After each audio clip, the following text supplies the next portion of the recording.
as long as we come on air every evening, the whole world must listen. As long as we preach this very gospel, Chukwu Okike Abiama must be with us. Therefore, without any further hesitation, we must proceed to offer every prayer to Chukwu Okike Abiama who resided in heaven. Therefore, as we always commence, not from today, but from of old, our Father who art in heaven, nna anyị nke bi n'eluigwe, ka aha gị dị nsọ, that your name may be hallowed by men, that we may bow at the mention of it, that we may offer every glory unto thee, that we may offer you every adoration and adulation, because there is none like thee. You fight our battles for us. Every blessed day you demonstrate through your kindness and your everlasting mercy that you are our Lord, our God, and our Creator. This evening we offer these your children unto thee all over this very planet that you created. They are listening across the entire 24 time zones on this very planet where they inhabit. They are listening to your gospel this very evening, this gospel of redemption, a gospel of hope, a gospel of restoration, a gospel of renewal, this very gospel of freedom, this very gospel of emancipation as only you ordained. That this very gospel must be preached, that mankind may be set free from the eternal damnation of the creation of the British. My goodness me, I want to remain in the spirit, because we must worship heaven. We answer your name, O Lord of hosts. Everything about us is designed to offer glory unto thee. We have atoned for our sins last year. This very year we have not only atoned for our sins, we have spilled, we have shed blood, they have shed our blood. We have let our sacrifice be made unto thee. Even on the 30th of August, as we are being felled by the bullets of the enemy, by the workers of iniquity and of darkness, we remain very strong today to beckon upon thee, to ask you for your mercy and for your grace, to ensure that your kingdom is restored upon the face of the earth, that you can bring your healing hand to bear upon the life of those of them that you created for one singular purpose, and that purpose alone, which is to worship you in truth and in every honesty. Is there any way that we have erred? Is there any way that our ancestors may have sinned? We confess before a congregation of the whole of humanity to ask you, O Lord of hosts, to have mercy upon us. You must have mercy upon us. We have suffered enough.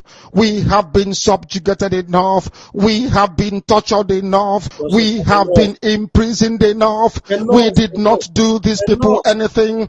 Our only crime is to answer your name. Our only crime is to be born your children. Our only crime is to excel at everything that we place our hands into. Our only crime is to exhibit your glory and your blessing, which manifestedly is upon our lives every blessed day. That is why they want to kill us. That is why the British want to join those of them who don't know you to destroy your creation and your inheritance. You will not allow shame to befall your name. You will not allow the enemies to triumph over the lives of your children, because you created us to exist, to worship, to honor, and to praise you. That is exactly what we are going to do when this Biafra comes. It will come in truth and in every honesty, because we remain every blessed day whiter than white and whiter than snow. Is there any way that we have sinned that you cannot forgive us our trespasses, to enable us to fulfill your own word, which was spoken thousands of years ago, that instead of what you promised not to come to pass, that heaven and earth will cease to exist? You opened your mouth to bless mankind to the coming of Yahweh Yeshua, who came here and said, Let your kingdom come on earth as it is in heaven. Those words can never be in vain because they are anchored upon your holiness and your magnificence. That is why in the end we know that Biafra will come, that these children that we have given birth to all over the world, and their children, and their children, and their children, as long as they give birth to them and they are Biafrans, they will worship you in truth and honesty. Through this very work we are doing, mankind will come to understand you. Let your miracle be wrought in our lives. Let us witness and behold your magnificence, your holiness, your mystery, and your grace under our command. O Lord of hosts, we call upon you. We call upon you to heal. We call upon you to provide succor to those of them who are inconsolable. We ask you to come and strengthen those who are weak. We ask you to restore hope where there is hopelessness. We ask you for inclusion where there is destitution. We ask you for one brotherhood, one camaraderie, one bone, one blood, and one flesh of your children. The Efiks and the Bibios, the Izon, the Shekiri, the Isobos, and also those of them from Isoko.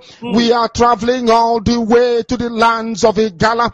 We are moving on from there to Idoma, to Igede, to the territories of the Igbo land. All these places we dedicate unto thee. All these lands of yours, we ask you to cover it with your mercy, because Biafra will come, and when it does, we will dance on the streets. I'm telling you, by the time that we are done, humanity will think that we are mad, we are drunk in your glory, and rightfully so, because your kingdom will come to rest upon this very earth. That very kingdom is the unadulterated, non-negotiable sovereignty of the Republic of Biafra, that your will may be fulfilled in our time. All this we pray, all this we ask for, in no other name apart from that name that belongs to you.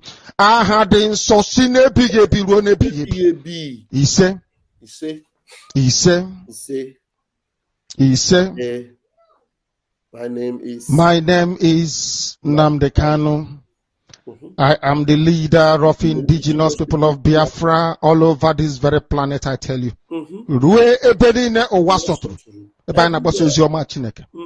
I lead indigenous people of Biafra, IPOB. Yes. So also do I command the armies of Biafra. They are fiercely loyal. They are loyal, I tell you, and doing the work that I expect them to do. I also direct Radio Biafra not through any power which I possess or any extraordinary knowledge, but by your grace, O Lord. Yes. By your grace, we honor you and we adore you. I know that some people listening, including the British, may not understand what we are doing. They will never understand. But there is nobody in Britain that answers Nwachukwu, the child of heaven. We do. We do. Therefore, when we worship our Father, people should not try to be jealous. They should not feign ignorance or misunderstanding, because we are ancient people. We have been doing this for over 5,000 years. Hey! And will continue to do so until the end of time. The end of time. Oh, my goodness me. We will continue to do this until the end of time. There's something I need to establish very quickly before I go on. But I welcome every one of you this afternoon. My name is Raphael Chiamaka Ajere, Pastor Vam Vam Vam. By the grace of Chukwu Kabiam, I am the armor bearer. Today, I want to extend my armor bearing to that of Onyendu himself also. I'm the armor bearer of my leaders, Mazi Nnamdi Kanu and Mazi Simon Ekpa. And I want you guys to understand that there's one statement Mazi Nnamdi Kanu always made. He said that we must remain fearless before our enemies. But one thing that will make you fearless is that you must stand on the path of truth. Stand on the path of truth and be diligent. If you stand on the path of truth and there is no fear in you, even death is just like a Sabuja that keep telling people that death is in his pocket. You can now see the connection between him and Mazi Nnamdi Kanu. Death is in your pocket if you are honest with integrity and diligence, and you will not be afraid. That fearlessness is what make him to tell even the Great Britain, they call them Great Britain, the father of Nigeria, the almighty Britain, that look at them now, you see the disgrace that is happening to them. Even America have turned back on them. Israel have turned back on them.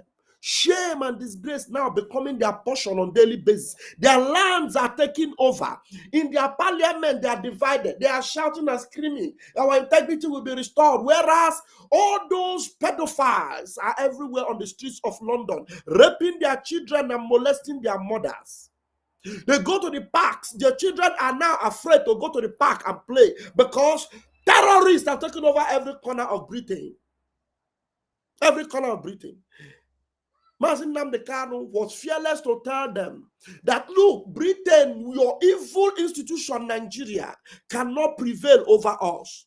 Remember, Mazi Nnamdi Kanu, even though he had British passport and British citizenship, he did not allow that to deprive him of standing on the side of truth and speaking truth to the evil empire called Britain. Very soon, all these empires will crash. I'm telling you, rising right now before our eyes is Biafra.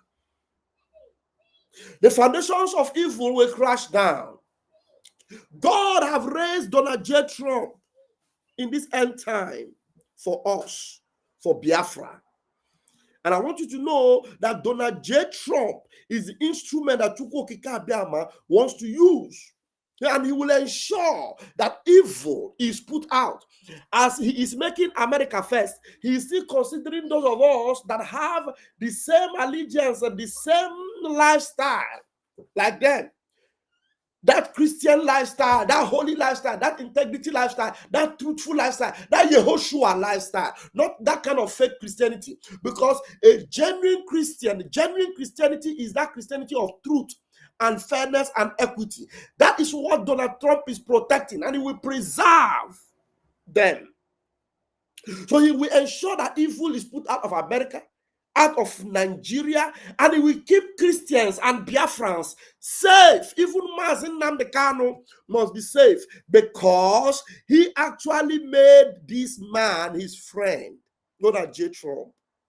He loved him because he knew that he is the weapon, the last weapon that God will use to bring an end to evil in this world.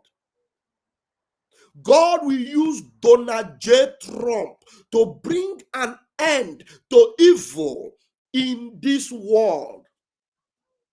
I will go to different places this morning. I have been monitoring what is happening in America, in Minnesota. You know, there is a bunch of terrorists that represent Fulani people in Minnesota. When Mazi Nnamdi Kanu was telling you that if you don't take your visa, that very soon Somalia and Nigeria, Somalia will be better than Nigeria. Those ones, they are kindred Somalis in Minnesota. They are becoming like Fulani herdsmen in Nigeria. That's what they want to become in Minnesota. And Donald J. Trump is nipping them on the bud. There's one of their sister, they call her Ilhan Omar.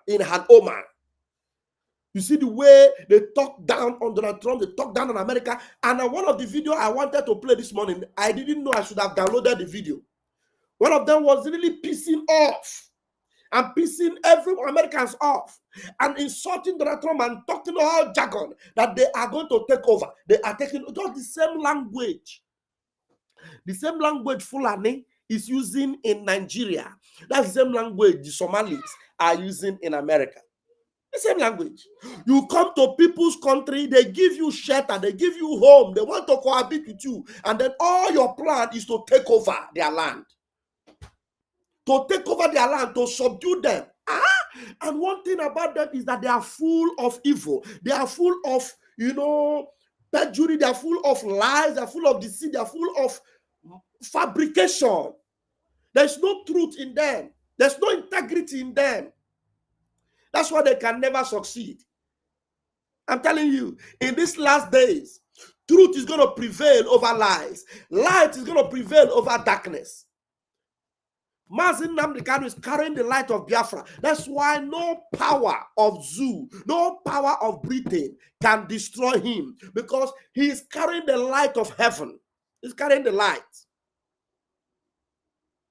So there will be a lot of propaganda against you, child of God. There will be a lot of propaganda against you, fellow Biafrans. You that believe in this integrity, you that have not been deceived or been swayed or been manipulated by Jezebel. Some of you are looking for things that are garnished, are shining. Some people that will be saying things that I want to hear. And you look at them, there's no integrity in them. They don't have anything to offer. And they don't make noise. It's not like the Democratic Party in America. They keep making noise. And there's nothing. If you leave America under them, America will become like shit. In fact, all those Somalis will take over. Look at, because of those of them in New York, because they don't like Donald Trump and they hate him, they encourage them to vote a terrorist into mayor of New York. But thank God Donald Trump is in power. So his Bubu Yaya and his Tutu Gaga is only in as a mayor in New York. If he wants to carry out anything, the resources will come from Donald Trump. And Donald Trump will nip him on the board. Do you understand?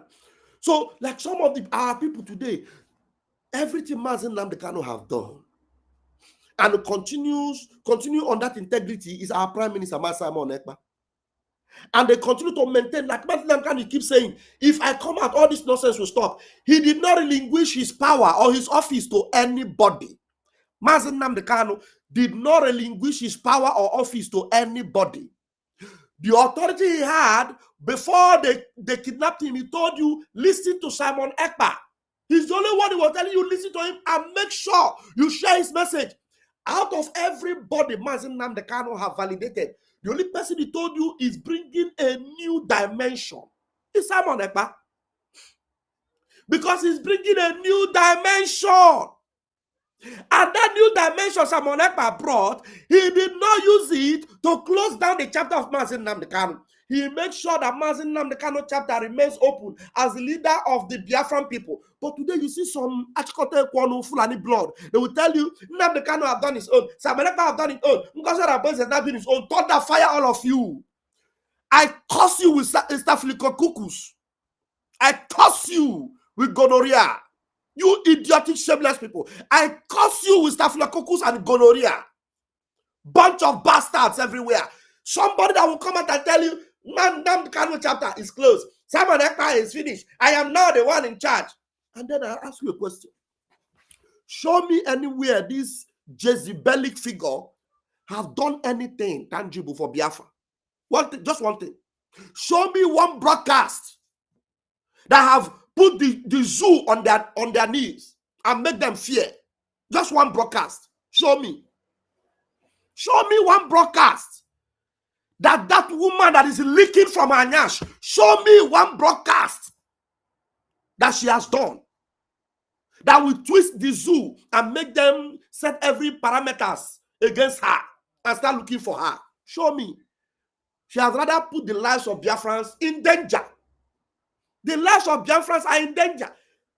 3 or 4 days ago, some of the boys that were wearing her beret in Biafra land, they arrested, they picked them up, and they beat them blue-black. And she was just making noise on social media, saying, the DSS have arrested my boys. He made them to be shouting. When we have a very strong movement, a strong vigilante group, a strong army, BLA is very strong, sophisticated. And they never recruited anybody.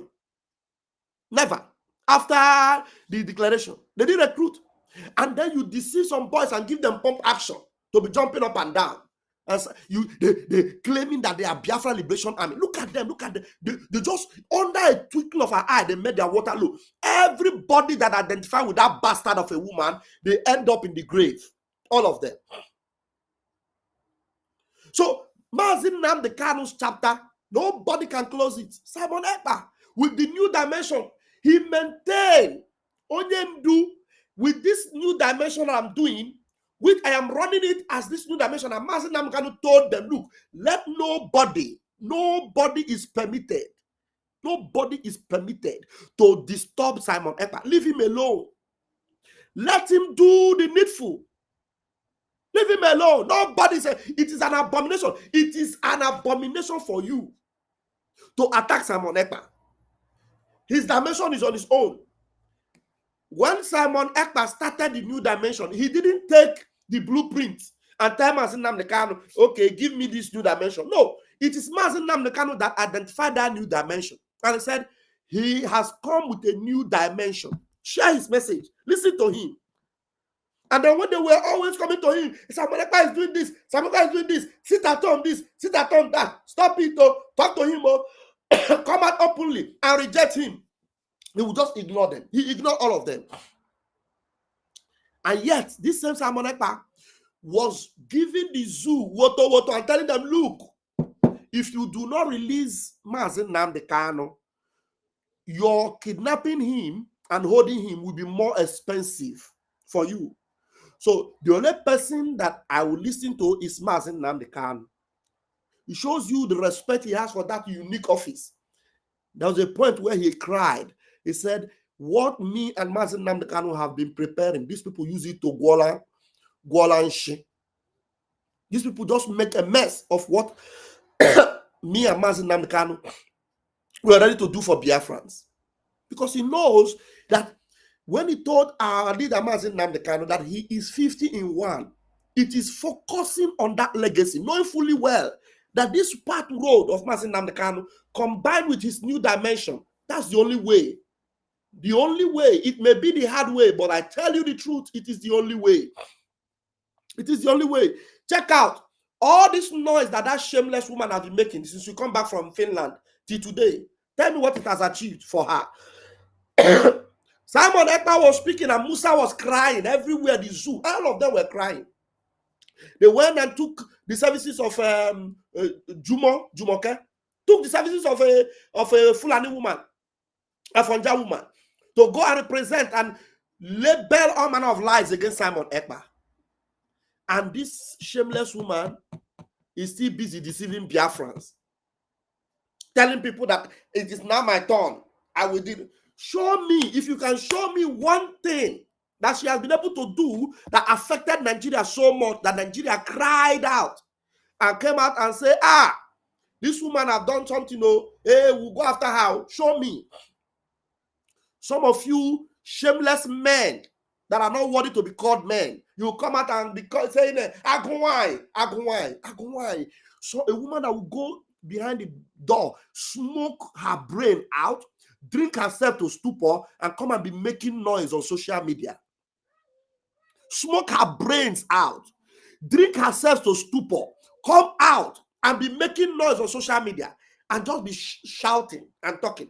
Today she will promise you whistle. The next day she will promise you this and that. Show me one thing any of them have done.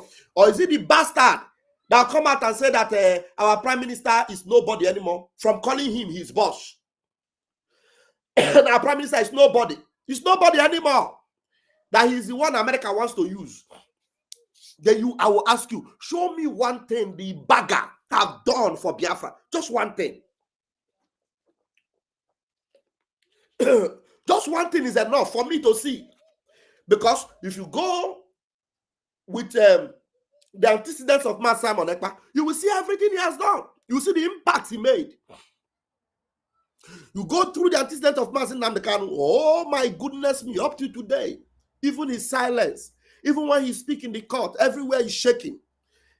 He stands against them in their court of law. When they want to lie against him today, that case, they claim that they have convicted him and they sentence him. That sentence, they sentence him, is now choking them in their neck. They kidnap him, he choked them. They sentence him, he choked them. Now they cannot do anything to him. Sit at home is still very effective, costing Nigeria a lot. Very, very effective. Show me one thing that this bastard, the criminal in Maryland, and the shameless woman in Atlanta, Georgia, show me one thing they have done. So when Donald J. Trump is doing what he's doing to make sure he puts out evil, when he looks at the pictures, the only thing he will see how Nigeria has lost and how Biafra have been able to defend themselves is what Mazi Nnamdi Kanu have put up to defend our territory, and what Simon Ekpa have continued to resist Nigeria to make sure that today Biafra land becomes the safest place in that zoological republic of Animal Kingdom. Today, we have people like Asabuja, who is now, with all the tools that Chuko Kikabiam have blessed him with, is now confronting the enemies. Confronting the enemies and willing to protect Iguacha and Biafra land on behalf of Biafrans and on behalf of Onyendumas in Nnamdi Kanu. A lot is happening. A lot is happening. By the grace of God, God is giving us a breakthrough on every side. We're going to have a power-broken interview on this platform very soon, with all things being equal. You will understand that we need to keep standing on the side of truth. Because when you stand on the side of truth, your allegiance will always be with men of integrity and men of truth. That's where your allegiance will lie.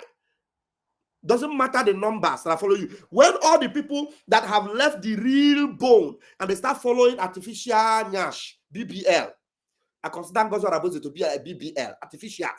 When you start following BBL woman, you start following her because you think that Vam don't have anything to offer.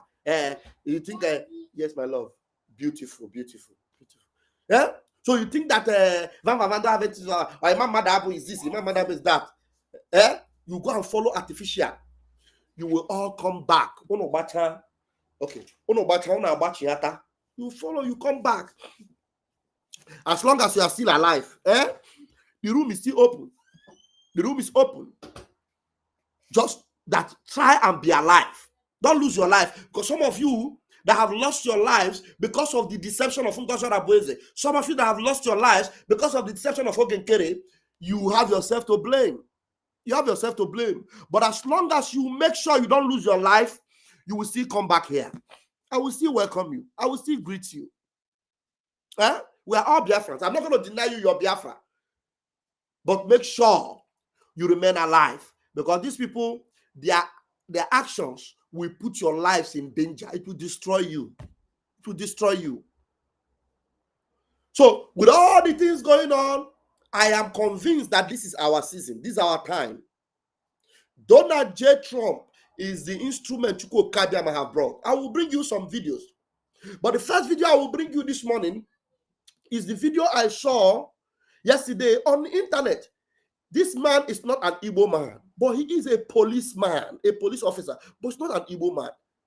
I don't know which part of the zoo he comes out from.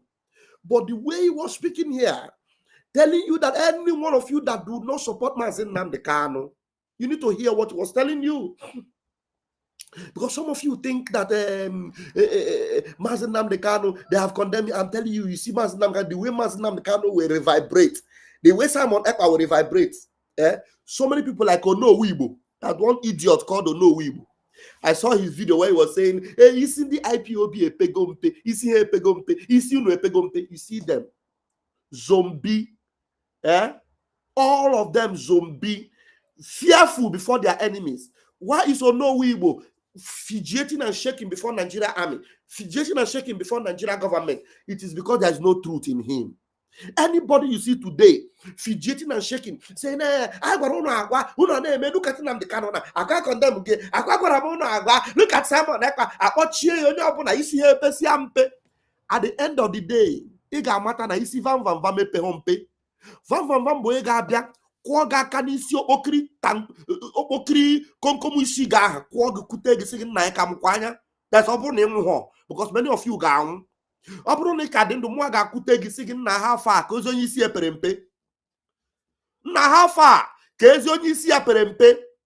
You see the impunity and the evil the zoo is doing to us. You see the integrity of Mazi Nnamdi Kanu and his sincere fight for the freedom of Biafra. You want to side the enemy. You say, through legislation, through politics. All the politicians in the zoo, all those that claim they are politicians in Biafra land working for the zoo, what have they been able to benefit you with working off Nigeria? How? Eh? What have been able to benefit you? Listen to this man. This man is a policeman. Oh no, Weibo, what are you? You are not a body. You are nobody. You are just in a hustle. Now chego, umundi yo. In a chego, you are so shameless, very pathetic. You believe that just begging your enemies that are not willing to have anything to do with you. What the next thing they want is either you convert to Islam or they eradicate you. And you think by submitting yourself to them is what will help you. Come and listen to a policeman with his police uniform in Nigeria supporting Mazi Nnamdi Kanu. A policeman support, and the statement he made here that actually touched my soul. He said, I support Mazi Nnamdi Kanu with my life. He's a Nigerian policeman, but he said, I support Mazi Nnamdi Kanu with my life. With my life. And you, there is an Igbo man that Mazi Nnamdi Kanu is fighting for. They speak the same language with him. All you are busy is trying to patch the zoo, trying to please Nigeria, trying to please politicians just because of what you will eat. That's why no matter what Akpe, Akpe, it's a man they call Akpe, Darlington. No matter what Darlington does and says, I will always love him. Because his passion for truth, his passion for Mazi Nnamdi Kanu knows no bound. I saw one of his videos where he was crying. Hey, Ndibo was crying. I will still play that video. Maybe after this one, I'll play that one. Then we'll go into other videos that we have this morning. Listen to what this man had to say about Mazi Nnamdi Kanu. Listen. Do you know what pains me the most? Is that the truth is very hard for people to believe, to digest, to swallow. It's very, very hard for people to digest too. If you're an Igbo man, then you don't support Mazi Nnamdi Kanu. That means you're not an Igbo. Maybe you are just from somewhere else. Yes, I come out to say it. Maybe you are just from somewhere else. I'm not an Igbo. I'm not a Fulani. I'm not an Hausa. I'm not a Yoruba. But I support that man with my life. With my blood, I support that man. Are you hearing it? I'm not an Igbo, I'm not an Hausa, I'm not a Yoruba, but I support that man with my life, with my blood. This is a police officer. He didn't hide his name, he didn't hide his uniform. Anything will go happen tomorrow, make it happen today. Are you hearing him? But I support that man with Let me my start life. from the beginning again.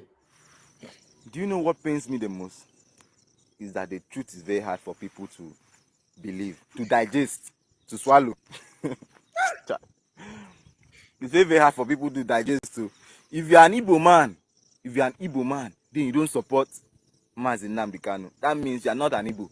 Maybe you are just from somewhere else. Yes, I come out to say it. Maybe you are just from somewhere else. I'm not an Igbo. I'm not a Fulani. I'm not an Hausa. I'm not a Yoruba. But I support that man with my life. With my blood, I support that man. I support him. I support him with my blood. You get why? Now why I tell you, say the truth is very hard for people to digest. The truth, it's very hard for someone to swallow. It's very hard. Even if you got a criminal now, very, very hard to get the truth from that criminal. It's only your IQ you used to get the truth. Because you were not there with the time he committed the crime. It's only your IQ you use to get the truth. So the truth is very hard. It's very hard for people to swallow. Mazi Nnamdi Kanu is a great man. I'm telling you, he's a great man. Someone who comes out to speak. Hey, I don't know why we don't have the full video. All these videos, we always have them short. Why are you people doing this kind of thing? We need the full video. This full video, we need it, but it will all be short. Sin when Let me bring you, before we come here, oh my God, Odogu. Black African people, now they know justice. Odogu. You don't know what justice means. Odogu. Useless black African people, now they know justice. Your constitution says you cannot try anybody unless the law is written. Show me the written law. Show me the written law. You don't know what justice means. Useless black African people, now they know justice. Your constitution says you cannot try anybody unless the law is written.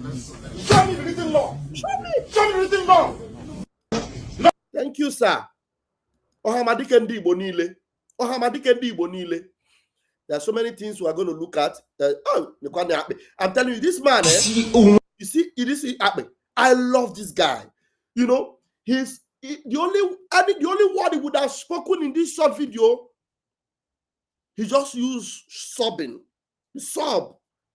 Ndibo. Listen to Akbe. Ekete awatisi onwaye onisi bosi pota owreme na ne Igbo obi na abowam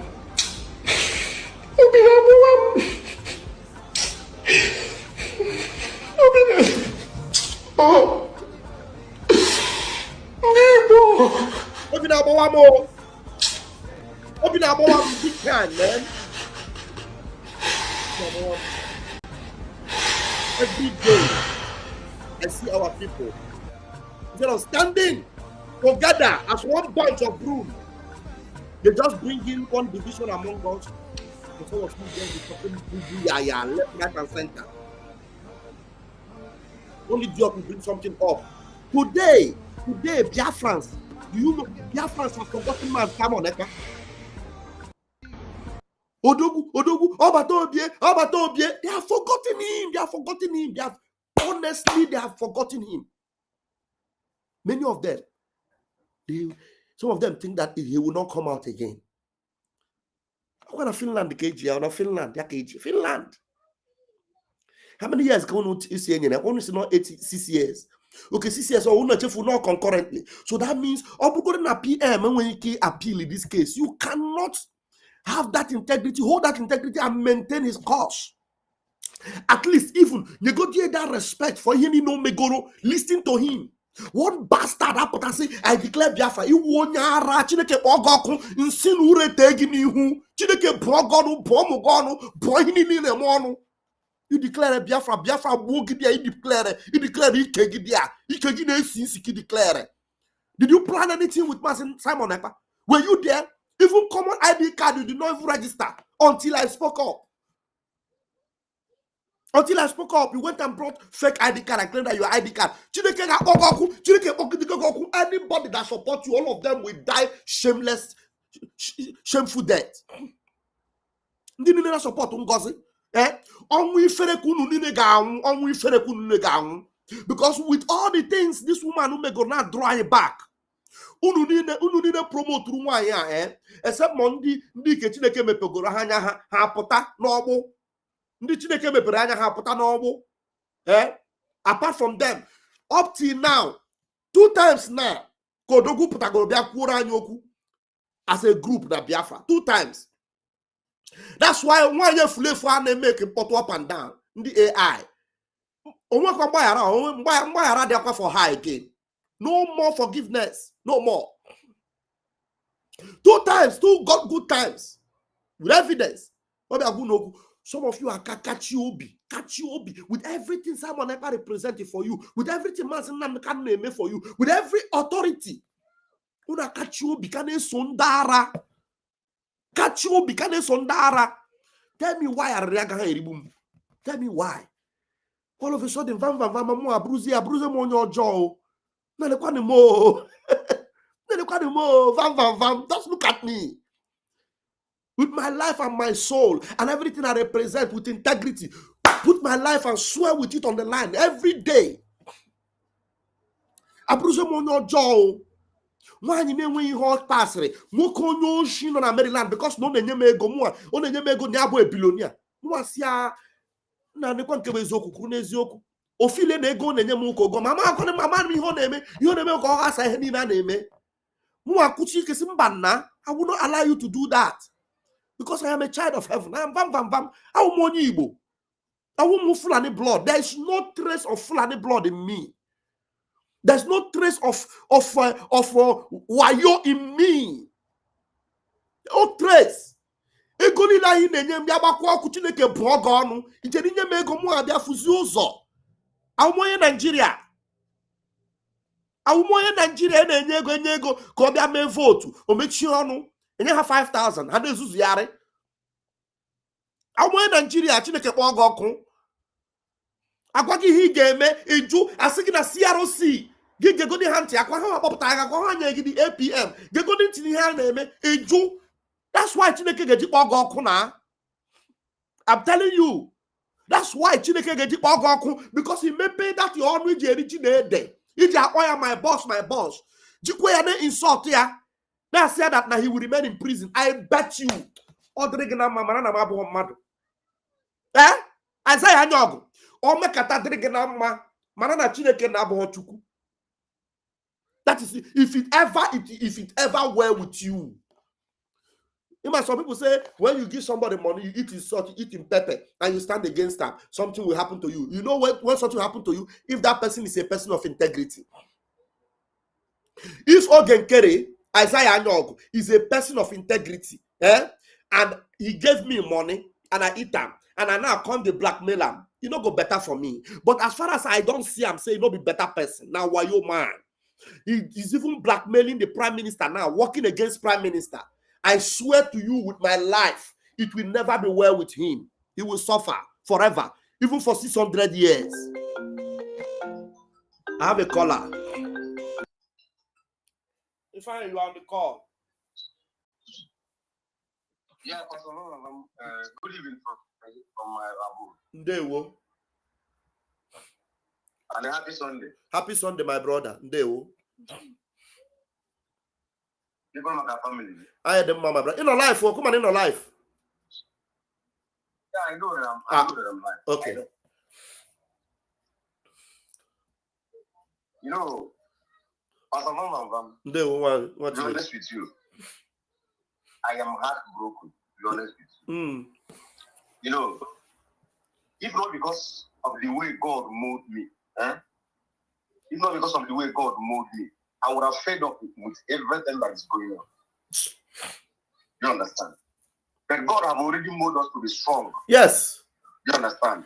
Whatever that is happening, God has already told us to be strong because many of us that God have revealed so many things concerning the Nigeria, that country called Nigeria, and so many of God that God have revealed what is happening in the agitation that we're into. When you remember the revelation of God that He has revealed to you and the assurance which He has given to us through the mouth of Biafrans Mnk and our Prime Minister, that promise will make you to be stronger. That is the only thing that can make you to be stronger. Yes. Do you understand? Exactly. It will not allow you to move to the left, not to the right. Rather, you keep on moving forward without thinking whatever anybody say or do. Because our people is the most difficult people to fight for. You see, evil people. That's why Biafrans Mnk told you that IGBU, that name called you, is a cost name. Because our original name is not even Igbo. Children, get up from here. Our original name is not even Igbo. Our original name is Igbo, the Asian people. Yes. They changed it to Igbo. And the white people know the reason why they changed it to Igbo, which nobody has ever cared to ask. Why is the reason? What is the reason of changing the Asian people to Igbo? Why are they calling us Igbo? Whereby our original pronunciation of our name is Igbo. People are not asking questions. That is why Biafrans Mnk said that the battle we are fighting on this freedom of Biafra is the greatest battle on this planet Earth. Because we are trying to make a black man to reason like a human being. Because we don't reason. Because if our reason have thinking faculty, they will know that this woman called Ngozo Rabesi, Alimat Abubakar, that she's a criminal. Not only a criminal, that she's a killer. Evil, blood-sucking demon. They will know that this woman is a murderer. This woman is a Fulani woman, and she drives joy in killing our people. Yes.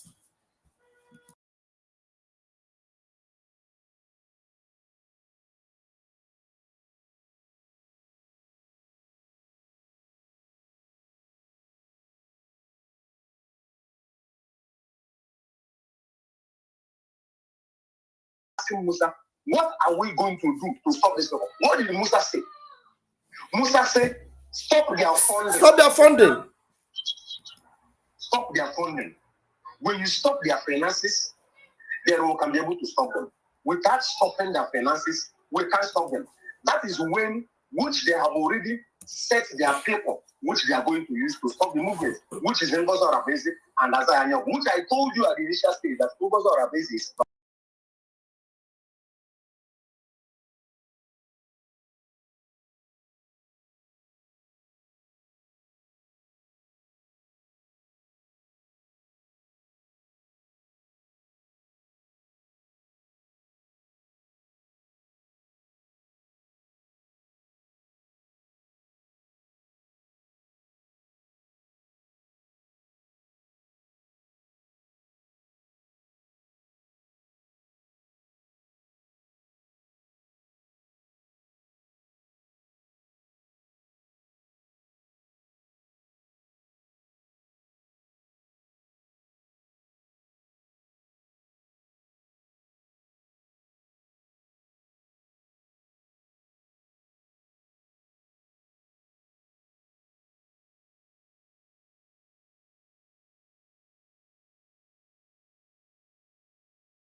I can hear you. Go ahead.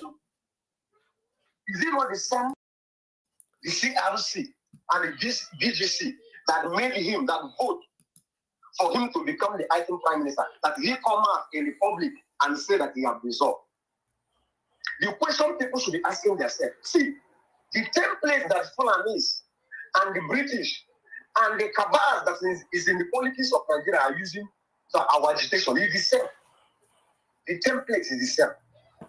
What was the template of the DOS? The DOS are there, dissolving, sacking, dissolving, sacking, dissolving, and sacking. Hold on. The people were not hearing you before because I muted this side. Sorry, guys, I muted my phone. I was trying to get something. I'm sure you can hear him now. Okay, continue. Fine. If there's any way you can repeat some of the things you said like 1 minute ago, it will be better. Because like for over 1 minute, they did not hear you. Go ahead now. Now, the question our people should be asking themselves is this. What was the template of the British? What was the template of Nigerian government? What was the template against this movement? DOS was busy dissolving and sacking people. The people that they know the truth. The people that they know that they have come out to do what? To fight for the freedom. What did they do? They begin to fight and begin to sack even the commanders of the DSA. They begin to kill them. Those who refuse to work with them. Those who refuse to Have you listened to Master Prophet? Master Prophet did a program yesterday or whether this morning. I was thinking I was going to play it. I was saying which I want to play it for. The guy said a lot of things again. Only that what they are saying. We're bringing back the story of DOS self now. You said a lot of things about DOS. It's that for the past 3 years, almost 3 years now, Mazi Nnamdi Kanu have cut off completely from all those criminals, all of them, because they wanted to destroy him. Mazi Nnamdi Kanu himself, even he himself is not a pure person. That's why I don't want to be using his message to do program. Anyway, go ahead. Yes, do you understand?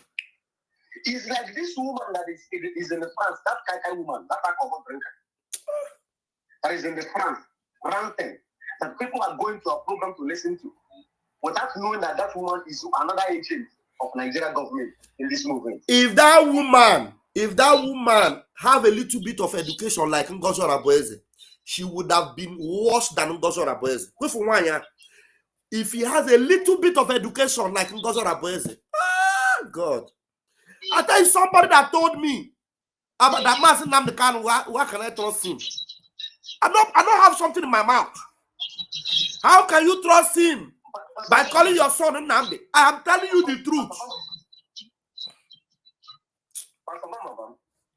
Do you remember that our prime minister called that woman a Sabo? Yes, now. Yes. And there is no person our prime minister called Sabo that is not a Sabo. You see, that's why whenever they are doing anything against me, or they bring out those my old video and they use it, I just laugh.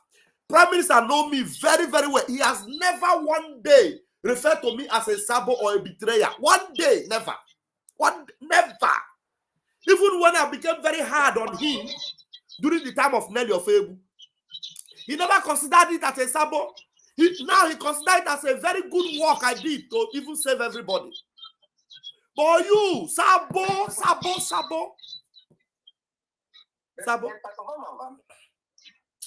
Can anybody find the video that Alimat Abubakar posted when our Prime Minister was asking Sonia Akparawa, are you among of those cabals? Are you among of those forging cabal to betray me?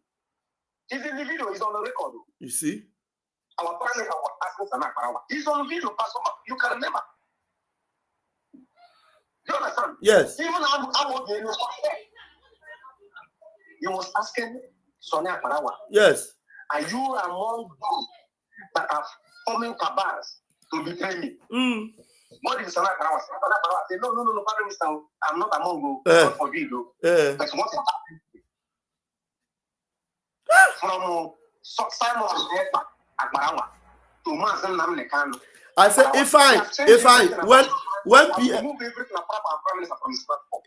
when PM will come out, a lot of things will happen, because had it been I did not hear the message that Simon Ekpa, our Prime Minister, sent to Sonia Akparawa, I would have said maybe it's fake. I saw the message before him himself saw it.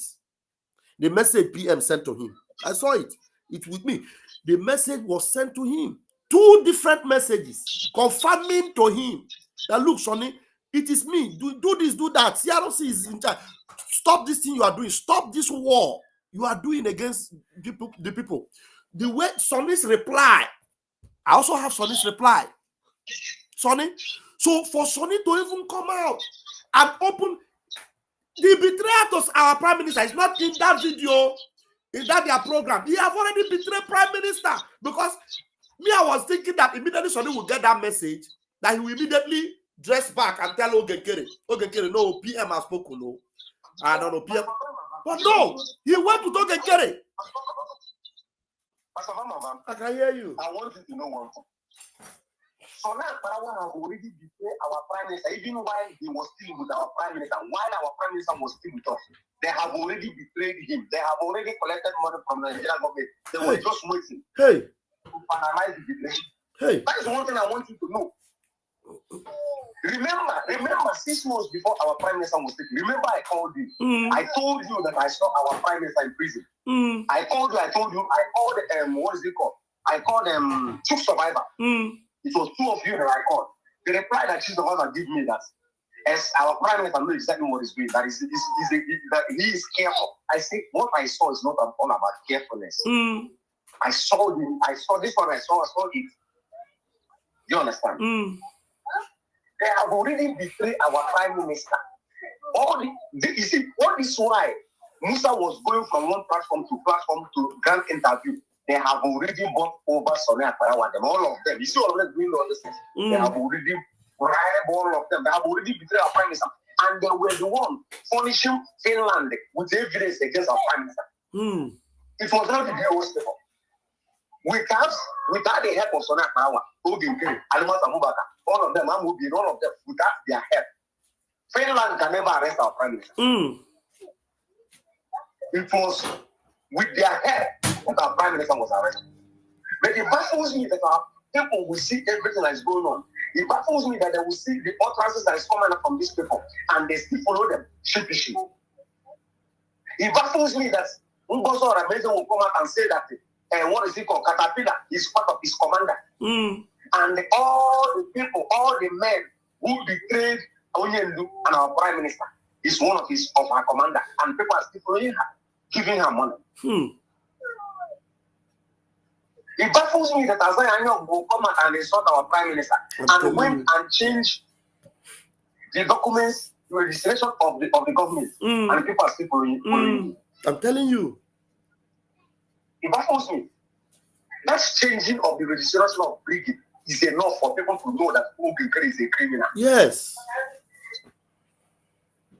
Going to clone the website of the government is enough for you to know that this man is a criminal. Bringing his personal account, not allowing anybody to be a signature to the account of the government with him, is a red line for you to know that he has agenda. Because that agenda is to serve those students on the ground. That was the agenda. Serve them. They will not have anything to do. They will not have any choice. The Nigerian government will invent them and they annihilate all of them. That was the plan. And the thing Ngozi Arabese now, the one Ngozi Arabese is doing now, since she could not infiltrate the Biafra Liberation Army, she wants to destroy the lives of all the Biafra youths that love Biafra. They want to be free. They want Biafra. You know, just gather them, give them, gather 10 people, give them 2 pump action. They will go. All of them will lose their lives. Gather another one. Don't like that. You know how many youths Ngozi Arabese have wasted? Are you talking about gather 10? If this woman in France will come up and tell you the truth of how many people Ngozi Arabese killed when she was with her, my brother, you shed tears. If Adada Orama, let me call her by name. If Adada Orama will come up and tell you how many men, how many youth that Ngozi Arabese killed, that time she said that she was recruited because our people was anxious to join the Biafra Liberation Army. If that woman will come up and tell you the truth, my brother, you will know that woman called up Adada Orama. Remember what I told you? I told you that Adada Orama can never change. I told you that Adada Orama can never be liberated. I told you on this your platform. If you can remember. Remember. Forget about anything. I remember. She can never, because she have contributed in shedding the blood of innocent Biafrans. You can never get yourself. You think it is every blood that you shed and you go scot-free? She manipulated our people with religious. She manipulated our people. She manipulated our people. She make our people to go to their early grave. So how do you think that such a person will gain forgiveness? And she knew exactly what she was doing. If anybody told you that Adada Orama doesn't know what she was doing, it's a lie. She knew everything that she was doing. The same thing goes to religion. The same thing goes to the one that called himself independent media. That said that he's not bullying anybody. That one wants to be a leader. That is his problem. But it can never happen. My brother, just be focused. This battle, you know, when it seems that it is tough, when it seems that there's no hope, that is when God will step in and show why he's God. And it's about time that God will step in and show. Remember, our leader said, if you don't have Somalia passport, go take it. Because darkness is coming to Nigeria. Darkness, and that darkness is about to come. He has not come. Remember, I told you he has not come. What I saw in 2015, God revealed to me. Everywhere, chaos everywhere. Okay, no here we know both politicians, both rich and poor, everywhere, everybody was running head as That was what I saw. And it has not come to pass. And it will happen before the separation of our people. Just mark my word. People have not cried. Our people are still enjoying themselves. They have not cried. They have not. The time will come, they will begin to cry for Mazen Namdekan. They will begin to cry for Samaneta. The time has not come. Because God gave these 2 people to limit the death. But our people foolishly follow the politicians. They are going to pay the price. Every one of them are going to pay the price. And every person who became Mazen Namdekan as Samaneta will never be alive to enter Biafra land. Mark my word. Just mark my word. Yes. My brother, I think I have to drop it. Thank you. Thank you very much. Thank you. And I love the way you always call. Whenever there is anything you want to share, you know what to call, you just call. And Biafrans, you need to know that any of my program is always an open mic. If I'm live on the program, if you have my number, call it and make your contribution. Is always allowed. Except maybe I am in a hurry, maybe 10 minutes program, 15 minutes program. But in a live broadcast like this, if you don't have my number, you can get it saved on your phone. +39 35 100 335 21. You just call me immediately and give us your own input. It is always allowed. This is where we worship. This is our own platform. Thank you so much, Mwachineke, for calling. I appreciate you. Now, as we continue from Abe, Akpe was so passionate. I want to start it again. Akpe was so passionate here, talking about Ndi Igbo. Listen. I ekete awatisi onwaye unyisi bosi pota owreme na ne oh Igbo obi na abowam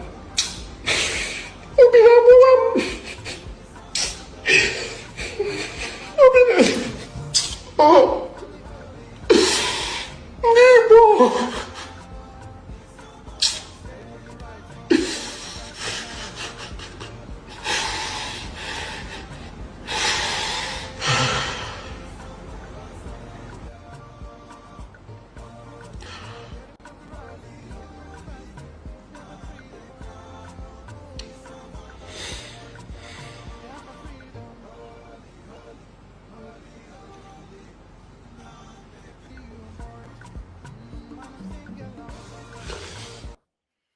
Akpe bere ezigbo akwa ya. Because ihe wutere ya n'obi. Ihe wutere ya n'obi well. Bere ezigbo akwa maka ụmụnne ya. Bere ezigbo akwa maka ụmụnne ya. What is happening with us? You know. I made a call today to someone very, very powerful and very important today. You'll get to know it very, very soon. By the grace of God, is what we are planning comes out. He told me that, look, the problem is betrayal. The betrayer among us is too much. It's too much. Very powerful individual. Very, very powerful. So by the grace of God, that's why I'm telling you, things are about to happen. Things are changing. He said the betrayer is too much.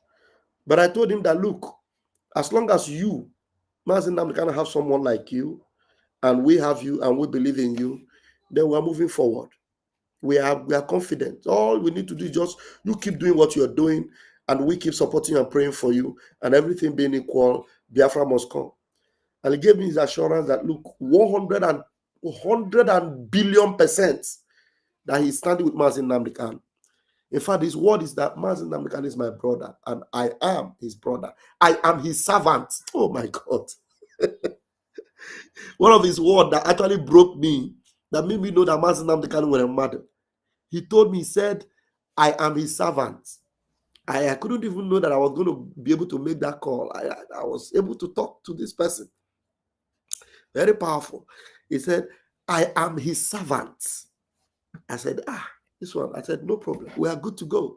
That means it is in the interest of Mazi Nnamdi Kanu and in the interest of Biafra, what you are doing.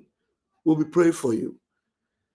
Look, even if the whole world, the whole Igbo people, disappoint Mazi Nnamdi Kanu, Mazi Nnamdi Kanu will still win. So what it means is that anybody that disappoints him, you will be wasted. It is not Mazi Nnamdi Kanu that wastes you. It is the enemies that will waste you, because the reason why Mazi Nnamdi Kanu is alive is to protect you. Please take this to the bank, what I'm about to say. The reason why Mazi Nnamdi Kanu is alive is to protect you. If you betray him, you will be wasted by the enemy, because Mazi Nnamdi Kanu is fighting the enemies to protect you. So do not betray him. If you have betrayed him before, desist. And Mazi Nnamdi Kanu have no issues with Man Simon Ekpa. He told you that it is forbidden to attack Mazi Nnamdi Kanu. It is forbidden to attack Man Simon Ekpa. It's forbidden to attack Man Simon Ekpa. So together with Man Simon Ekpa, anybody that try to betray them, you will be wasted. Mazi Simon Ekpa told us, you can never betray me and succeed. So what it means that everybody that have betrayed Simon Ekpa, they will all die. Read my lips. Everybody that betrayed Mazi Simon Ekpa, funny nigga. And Opro Simon Ekpa gebu how, but hagam. Yes, hagam. If you are fighting against Man Simon Ekpa and what he's doing, if Man Simon Ekpa gives you an instruction, CRC is in charge. They are listening to me. I'm giving them instruction. And you, because you want to hate CRC because you are not relevant, I bet you with my 10 fingers and my 10 toes, there's no two ways about it. And don't work. So write it down. And then the day they will be doing your obituary, I will remember people that I said it here. Let's go to other videos that we may have here, honestly. Look at Fulani. What is happening in America is something that every one of you must come to realize that, look, this thing, we have somebody in my studio. Okay, so good Lord Jonathan said something in this particular meeting where good Lord Jonathan was talking about Buhari and about Boko Haram. It was in the same meeting that the Sultan of Sokoto came to defend Boko Haram. I'm trying to defend. Play this. Let me see the person in my room. Somebody is inside the studio. Let's bring you in. Akamazi. Alpha. Network but I have studio. Hello, fine. The voice I put on. Okay, anyway, no problem. Can you continue this message? I want us to hear, because one of the things that inspired me to come live today is when I discovered that another group, Marudas, like Fulani headsmen, are trying to rear their ugly heads in America. And right now, as I'm talking to you, Donald Trump is dealing with them in a place called Minnesota. Are you there? Okay. In a place called Minnesota in the USA, there are the people called the Somalis. In that place, they want that place to be their domain. Then from there, they will continue to spread into the whole of America. But their criminality in Minnesota did not allow them to spread before they were caught. The lady that is being used, her name is Imham Omar, or something like that. Her name, I will mention it properly by the time I play that video. Imam Omar, her name. A Jezebelic lady. She infiltrated into the system of America. She got the passport and everything. She went and married her brother and brought her brother, another terrorist, into America, and then they began to plan their evil against America. But right now, Donald Trump is stopping them. Her best friend that she's working with was deported recently, and every one of them will be deported from America. And you know why I love it? Because with that now, Donald J. Trump is understanding better when we are talking about Fulani terrorists, because they also operate like Fulani terrorists. They are almost the same thing, all of them. So I want us to hear what Good Lord Jonathan said here about Buhari in the fight against Boko Haram. And then I'll be back. Let's listen to this. All the military officers who were involved in this Boko Haram saga should be able to give us information about what the Boko Haram stood for. If it is only about hunger, because we tried different options, I don't need to give a sermon. It will look as if I am trying to defend my own government. That will come up later when we will document, we'll write our books. But I believe we took different options, set different committees. We tried our best within that 5 years that I was there. I believe late Buhari too must have tried his best, because one of the committees we set up then, the Boko Haram nominated Buhari to lead their team to negotiate with government. Boko Haram, they nominated Buhari to lead their team to negotiate with government. Boko Haram nominated Buhari. This we set up then, the Boko Haram nominated Buhari to lead their team to negotiate with government. So I was feeling that, if they nominated Buhari to represent them and have a discussions with the government committee, then when Buhari took over, it could have been an easy way to negotiate with them, and they would have handed over their guns, but it was still there till today. Do you follow? So Good Lord Jonathan is saying, in his government, Boko Haram nominated Buhari to lead their team for the negotiation. And then, even though after the negotiation, whatever, they continued. Then the good Lord Jonathan was saying he was thinking that since they know Buhari very well and they nominated him, that means they will respect Buhari because Buhari knows them. Remember, I'm going to play the video of the Sultan now because it joins up with this one that good Lord Jonathan is saying because it is in the same program.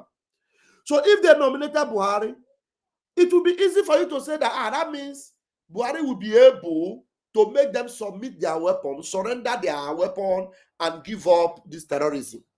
But the answer is no. They continue the terrorism even more after good Lord Jonathan left.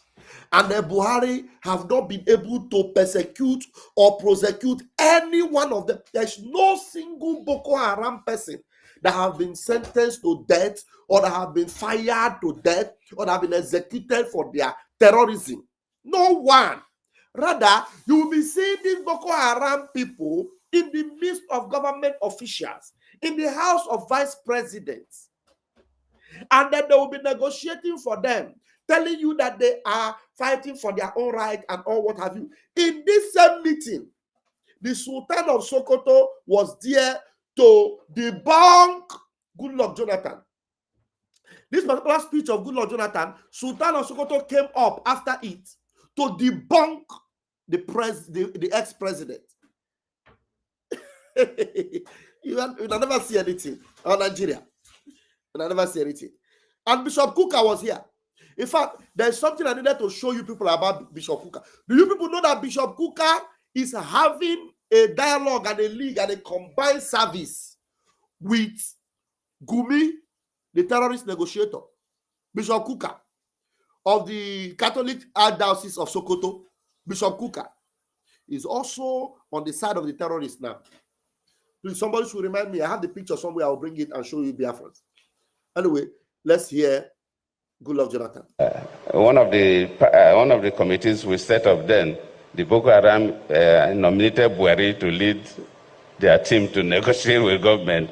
So I was feeling that, if they nominated Buhari to represent them and have a discussions with the government committee, then when Buhari took over, could have been an easy way to negotiate with them and they would have handed over their guns, but it was still there till today. I believe the government, luckily the defense minister is here. The service chiefs all are represented there. I think we will need a slightly different approach, and God willing. The military services don't play unnecessary politics. Well, we know there's politics everywhere, but they play the politics within the army, not the kind of politics we play. But after leaving office, I realized that quite a number of professionals in the security services play dirty politics. But General Rabo is one person that does not get into that. White is white, black is black. Thank you, you're a gift to this country. And the title of the book is quite interesting. Scars and the Boko Haram Conundrum. Okay, caller, go ahead. Ndewo. Biafran, I greet you. Mazi, the reason why I'm calling Mazi, Mazi, I want you to be hitting the hammer on the nail. Yes. I want you to be, because our people doesn't know why I'm saying that I want you to hit the hammer on the nail is Sultan of Sokoto. Yes. Sultan of Sokoto, remember that Sultan of Sokoto have post in Boko Haram. Yes. So I want you to be calling him that post. If Naim be the secretary of Boko Haram, call it like that, because he must come here to debunk what Jonathan said, because he is the representative of Boko Haram. Yes. So he has to tell our people that Sultan of Sokoto is the representative of Boko Haram. The same thing with Buhari. Exactly. So that people will not be surprised the way he's debunking what Jonathan said. You're right. You're right. Let me make it clear now. You see those people in the north that call themselves Christians. Let me tell you the truth, Mazi. Think deep. Many of them are Muslims. Forget about the joint Christians. Look that this idiot call himself Bishop Kuka. Understand me? Yes. I'm sorry to say that the same thing with Yoruba pastors. Yoruba pastors are Muslims. But because of their reason, we Biafra to make money in Christianity. That is why all of them jump as a Christian. But all of them are Muslim. Yes. Let us tell ourselves the truth here. Look at what Adebayo said. They are killing Christian. Adebayo, you come out and tell them to wait 90 days so that they will finish their members. People that they call Christian. Those people are Muslim. All of them are Muslim. They are just using Biafran to be shining, to be making money. Today, nobody talk about anything again. All their prophecy is about Mazen Nandikano. Everybody knows Mazen Nandikano. Everything God showing the night about Mazen Nandikano. Nothing else any longer. Anybody who wants to make money will talk about Mazen Nandikano or Biafra. You get many members. Exactly. Yeah. So please try to nail the hammer on the head so that they will know the type of this man have Boko Haram. Yeah. Thank you, Mazi. That is what I said to drop. There we thank you so much for calling. Thank you so much. Now, Biafrans, you can see the picture I displayed there before we go back to the video we're playing. Right there is Bishop Kuka. That is now, you see him going to represent the Sultan of Sokoto in events. This is Bishop Kuka right here. This is Obasanjo right here. This is Atiku right here. And this is who? Who is this? Gumi. What are you seeing here? Handshake. That we are all together. Can you imagine the church, Catholic Church, being together with terrorists? This man that Bishop Kuka is shaking hands with, even the highest Muslim country in this world, Saudi Arabia, they rejected this man. They didn't allow him to enter their country because of his terrorist activities, or because of his sympathetic behavior with terrorists. They rejected him. But Bishop Kuka, this bishop, who is the Bishop Matthew Hassan Kuka, the current bishop of the Catholic Diocese of Sokoto, is the one you are seeing here, together with the main terrorist sympathizer or main terrorist negotiator in Nigeria. And here he was also in the same program with this Sultan of Sokoto that he is fully representing in events these days. You know, look at him now. Look at Kuka. You see Kuka? Who do you see here? You see this one, they tied turban on his head. This one is no longer alive. This one is gone. It's San Sultan. You see them? San Sultan is gone. You see the Sultan of Sokoto. You see Bishop Kuka. And then who is this one? Two-Face. You see the way his life has become recently? Two-Face. His life has become two-faced, destroyed, rough-handled, because he decided to rub shoulders with the caliphate. When this two-faced guy was ready to speak against what was happening in Nigeria, they called him, threatened him. He gave up.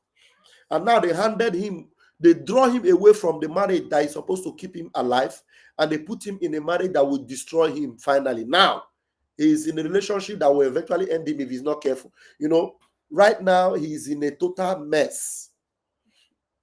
Sometimes you wonder what happens to people. You see, that is Two-Face. That is the Sultan of Sokoto. That is Bishop Kuka. All to see whether they will make peace and Fulani will live together with Nigerians and all that. You see them? You see Sultan of Sokoto with Bishop Kuka. You see them? You see them? You see them? This one is the one that you need to be worried about. Bishop Kuka with Gumi, Sheikh Gumi. You see the alliance. You see the alliance and the allegiance they have. When you hear this man saying there is no Christian genocide, this is why. They have agreed. Are you guys following? When you see Bishop Kuka telling you there is no Christian genocide, when there is evidently Christian genocide everywhere, the reason is because they are in a league. He's in a league with Satan.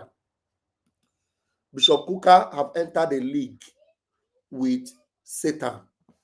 Have you seen it? So I just wanted to bring that to you before I forget. All right, let's go back to the message that Goodluck Jonathan was giving, and after that, we'll play the Sultan of Sokoto, and then I'll bring you updates from Minnesota, USA. Yeah, listen to Goodluck Jonathan. The service chiefs all are represented here. I think we will need a slightly different approach, and God willing. The military services don't play unnecessary politics. Well, we know there is politics everywhere, but they play the politics of within the army, not the kind of politics we play. But after leaving office, I realized that quite a number of professionals in the security services play dirty politics. But General Rabo is one person that does not get into that. White is white, black is black. Thank you, you're a gift to this country. And the title of the book is quite interesting. Scars and the Boko Haram Conundrum. It is interesting because, you know, when I was in office, and one of the major scars on my government, and it would be on my face, and like Bishop Cook has said, no plastic or cosmetic surgeon can remove it, is the issue of the Chibok girls. It's a scar that I will die with. But later on, people may know a little more details. And that's also to do with the Boko Haram. What do they really want? Of course, our chairman raised the issue when interviewed some of them, and they gave him some perspective. But probably one day, I pray that some of the Boko Haram leaders may be literate enough to document what they have done, so that people will really know what they wanted. Because it's like the story of the Nigerian Civil War. If you read one of the books, My Command, I think that's one of the first books that came out from President Obasanjo, because he was there. Then Ojukwu wrote his own, Because I Am Involved. So when those who were involved in something say it, you get a different perspective. If you go through a research, interview a lot of people, yes, you'll get part of the story, but you will never get the full story of the Boko Haram. Because I was there. The Boko Haram started 2009 when I was the vice president to late Yaradua. Of course, I took over 2010 for 5 years, battling with the Boko Haram until I left. I thought that immediately I leave, within a reasonable time, late General Buhari was going to wipe them out, but till today, the Boko Haram is still there. So the issue of Boko Haram is a little more complex than sometimes we can conjecture. In 1999, when Obasanjo became a president, we know we had some issues in the Southwest. But government was able to bring it down because there was a clear focus, there was clear reason, and government was able to.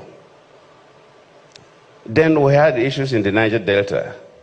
And when I became the vice president, one of the major things I did was to visit the most dangerous camp of the militants in the Niger Delta. I remember when we flew down to Warri, by the time we got to the waterfront to take boats to that camp, they sent information to us that anybody following me must not carry a weapon. My ADC, my CSO, that nobody should carry a weapon. In fact, the Commissioner of Police of Delta State said, Vice President, no, you will not go there. The State Director of SSS to say, no, I will not go. I told them I will go. So even my officers, my ADC, my CSO and so on, they handed over their guns to the CP and the SDS of Delta State. And none of them carried a weapon. When we landed at the camp, these boys lining up one this way, one road this way, with their assault rifles, just facing the bush, not even looking at my direction as if there was nothing happening. We passed through them, We had a meeting with their leaders and so on. We had to spend almost 1 hour there. When we came back, that was the beginning of solving the the Niger Delta crisis. And we're able to get through. At least now there's reasonable pace in the Niger Delta. If you, like Bishop mentioned, the 82 and 83, when we have the Maitasinde religious crisis in this country. From research, the Maitasinde religious crisis, when some of them were arrested and analyzed and interviewed, they came from parts of the Sahel area between Nigeria and outside Nigeria, where we had major drought within that period. And the river pest disease that wiped out so many cattle. And so many young people from these areas migrated to the cities, Maiduguri and others, and they had no skills and nothing to do. And they were able to be recruited and cause havoc. Luckily, it was a military government then, so when the military intervened, they were able to bring it down because there was a clear reason. A reason of young people who were looking for survival, but they had no skills, and so on and so forth. So if you put all these things together, you begin to say, this Boko Haram, why is it that from 2009 till date, we've not been able to resolve the crisis of Boko Haram? So just like Bishop Kuka tried to raise on fundamental issues. Yes, we need to approach it differently. The issue of carrots and the stick may be adopted. And yes, probably they need something. But if you look at the weapons they use and you value the weapons, then you know that these are not hungry people. So the soldiers that sometimes capture some of the weapons will see better. But the weapons they use, the ammunitions they use, sometimes they even have more ammunition. Thank you so much, my brother. Let's have you in the studio. Thank you so much. Master Lawrence, you're welcome. Yeah. You can see what, actually, why I was listening to this thing, to this point is, I want to see why they are even trying to compare the Niger Delta militants to the terrorists. You can see that the Niger Delta people, there's nothing like kidnapping, nothing like going to destroy communities or go and chase people away. They were fighting for the resource. And even at that, you see how they were able to even listen to some of the dialogue they had. But compare it to these terrorists that Sultan of Sokoto and all these, you know, Nigeria APC are defending. These people, they are murdering people, massacring villages, burning churches, burning houses, unaliving people, beheading generals. And you want to compare them to those Niger Delta, they call them Niger Delta militants. You see that Nigeria, if Nigeria does not end, thank God that all these things are happening now with all this, you know, insisting by the government of America that, look, for us to go forward, they must remove Sharia. And you know, without Sharia, there's no more Islam. So because I know they will not agree, then based on that, Biafra must go their way, Oduduwa must go their way, Arewa must go their way, then Fulani, whichever part of Nigeria that want to allow you people, they can allow you. Master Lawrence, you are welcome. Thank you for coming into the studio. Yeah. Thank you very much, sir. No. Thank you very much, sir. I just saw you online, so I said I should join you. I should join you, sir. And what about the Nnamdi and your wife? Okay. So what I just want to say, and it's about this. It's about this betrayal, because now you were talking about the betrayals and the So you see, so I see that these are our betrayals among us. We need to take care of these people. Yes. We don't need to spare any of them. Yes. We don't need to spare any. We don't need to spare any of them, because now you see me, Pastor Baba, and I am from Urobo. Wow. Yes, I'm from Robo from city. Yeah. Yes. So you know we are very straightforward people. Yes. And we are very straightforward people. I will believe on this struggle. You know, and most of my people here, and you know, you know, and if and you want to wash us very well, and like our sister now, she's Yes. from Robo. Yes, you see. Yes. And Sister Helen.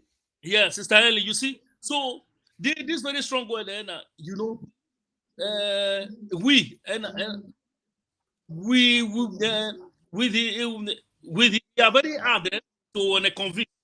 Yes. Better than you know, and when you can convince us, and you see we will just be following you like that. Yes.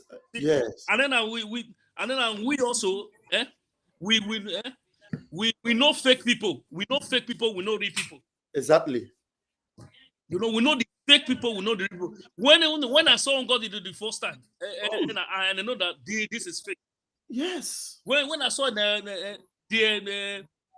old game kere, it was going, but my spirit did not follow them a bit.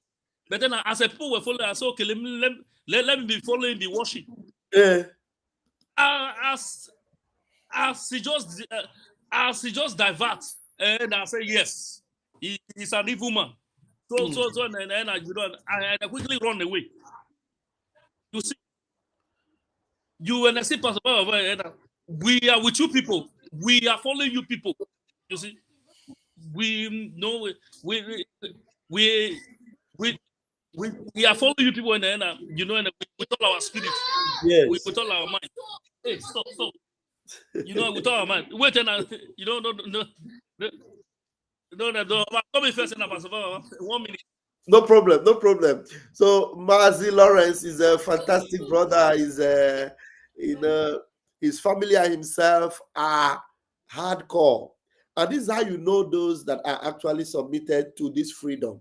You know, it's not about persons, it's about the principle of this freedom. You know, this freedom movement, it has principle. And based on that principle, Mazi Nnamdi has been leading us. And that principle strictly says that anyone that deviates from this particular movement, anyone that deviates, you know, you identify that person and you distance from that person.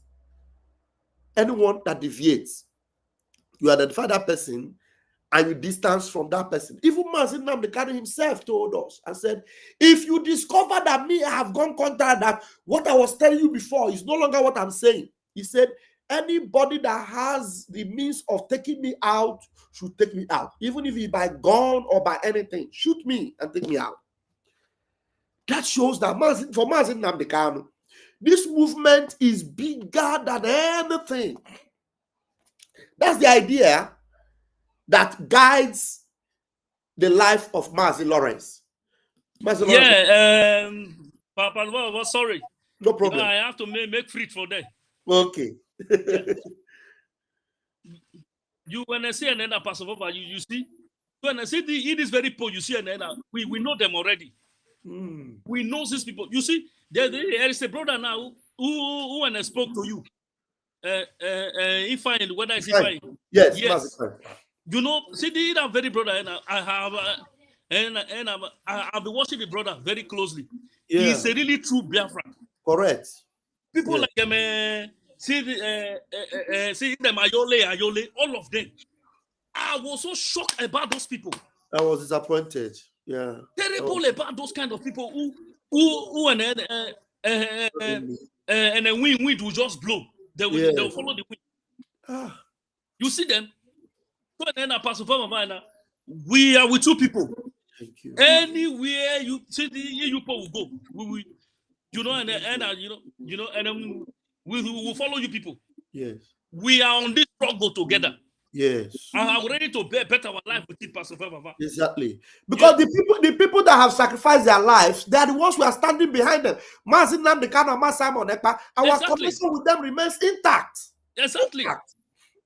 You see? Exactly, sir. Our Prime Minister came to speak to us the last time. Do you know that after he still speak to us again, they still one day and start saying that it's AI, it's AI. You see them? Can you imagine that? You see these people?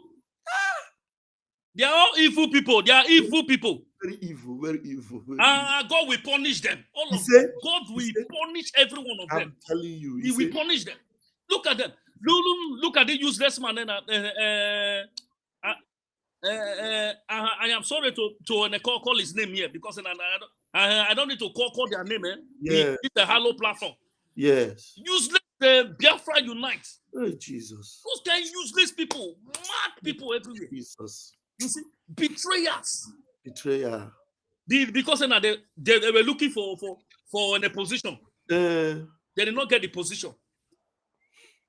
You know, and I begin to stop calling our chairman. Yes, spoiling him, spoiling yourself, spoiling so many people, destroying people's name. Okay. Very useless people. I'm telling you, very useless people. What would they do? We know them already. Yes. We mark them already. We mark those people. You see? We mark them. So I just come into this program and to just encourage you, sir. So carry on, sir. Thank you so much. And then God will surely reward every one of you. The name of Shukwo Kikabiama. Thank you very much, sir. Thank you so much. Please, greetings to the family, and we must continue until we get to Biafra land. Thank you so much. Thank you, sir. I appreciate you. Bye. All right, bye, my brother. Bye. Yeah. Wow, this is wonderful. This is indeed wonderful. You see, when you are committed to this, you're not committed to a human being. You are committed to your freedom, to the source of your freedom. That's what you're committed to. Now, I haven't played that Good Lord Jonathan. You all remember the Sultan of Sokoto. The Sultan of Sokoto came to debunk the Good Lord Jonathan there. You understand? But meanwhile, let me quickly just go and show you in the USA what is happening there.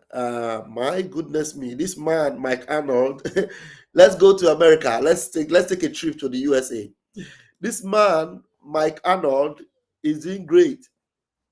In fact, the guy is taking it to a higher dimension. Recently, I saw his video. I don't know if it is on this one, where he was telling them that they should make the Sultan office, which is the Caliphate of Sokoto, they should declare them a terrorist organization, which is right because it is the Sultan of Sokoto that is the head base of Boko Haram. Okay?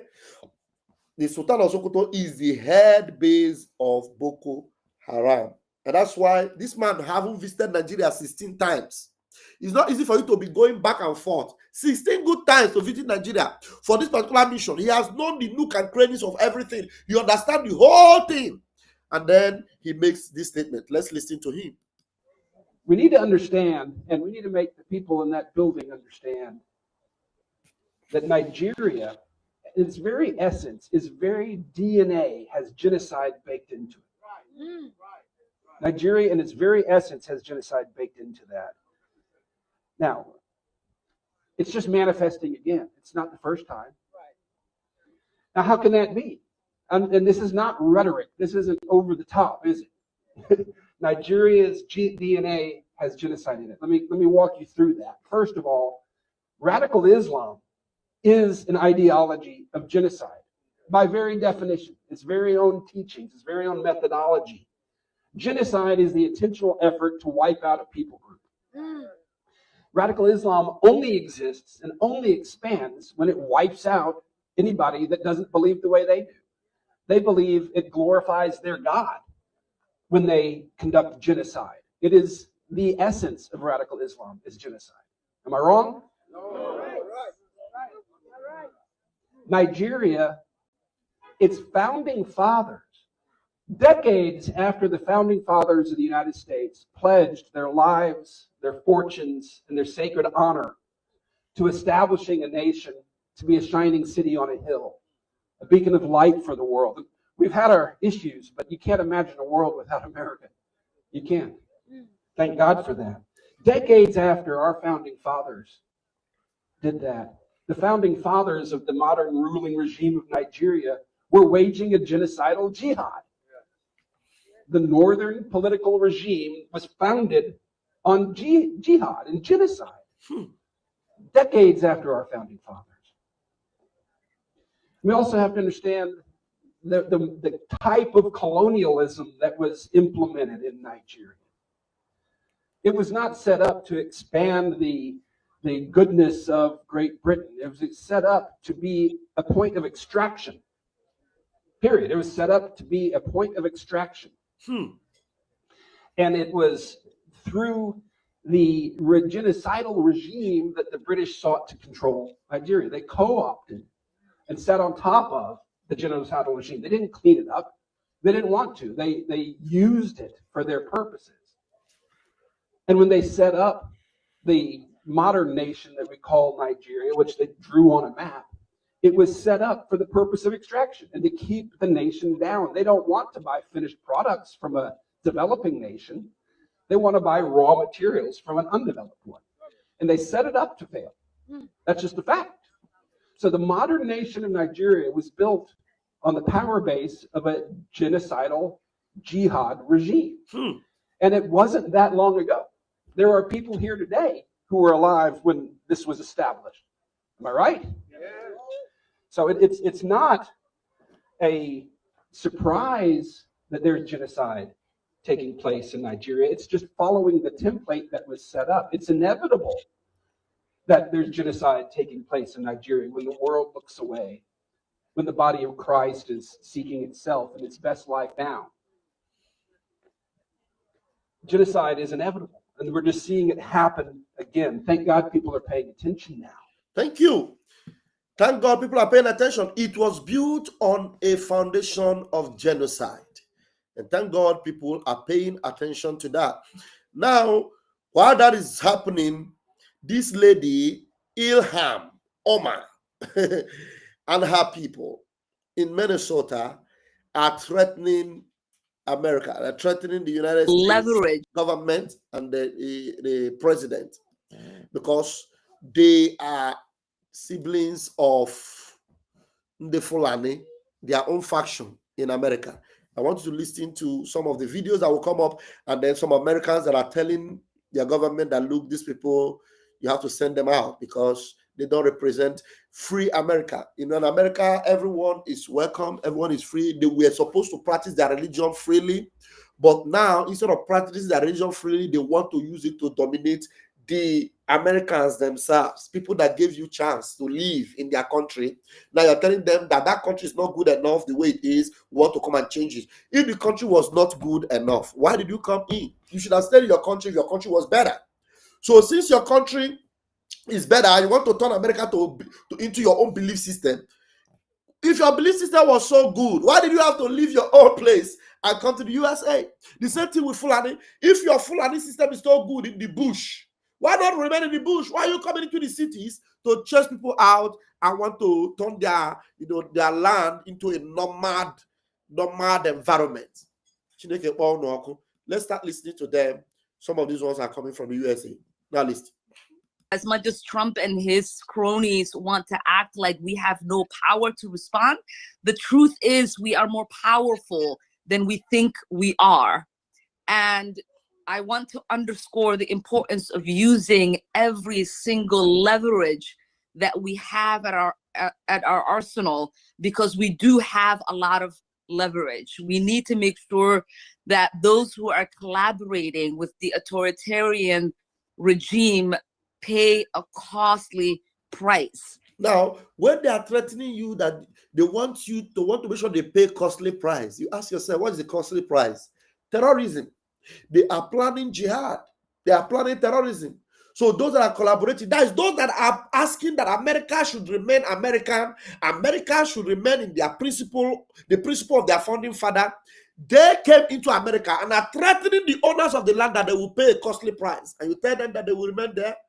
Now listen to this beautiful American lady that will now debunk her and tell you what they represent, what the bunch of terrorists represent, and the need for Donald J. Trump to handle them ruthlessly because they will destroy the American system.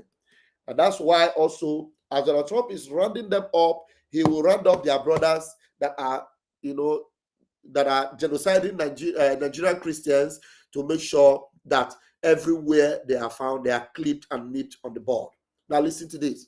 How's this? No, I don't like Somalis. I don't want them in my country, and they bring absolutely nothing of value here. And I know people are gonna sit there and scream and cry, oh my gosh, the statistics, they're so racist. But at the end of the day, the facts are the facts, and I'm not going to apologize for that. I mean, genuinely, what have they brought of value here? And I'm not saying that they're all bad on an individual level. I understand that people who lack nuance aren't going to be able to comprehend that as a collective they're bad. Individuals, I'm sure that there are some that are fine, just like any other population. But if you look at the violent crime statistics, you would see that it's not stopping when they get to America. Somalia has a terrible problem with violent crime. They come into places like Minnesota, and despite being an extremely disproportionate amount of the population, their violent crime rates are sky high. It's absolutely disgusting, doing some of the worst atrocities like raping young girls, because over there in their country, they do not value women. They do not see them as an equal, and they are totally okay with things like child marriage. In fact, when there was a law proposed to raise the marriage age to 18 years old, the protests got so bad from the grown men that the courts decided that they were just going to leave it at the age of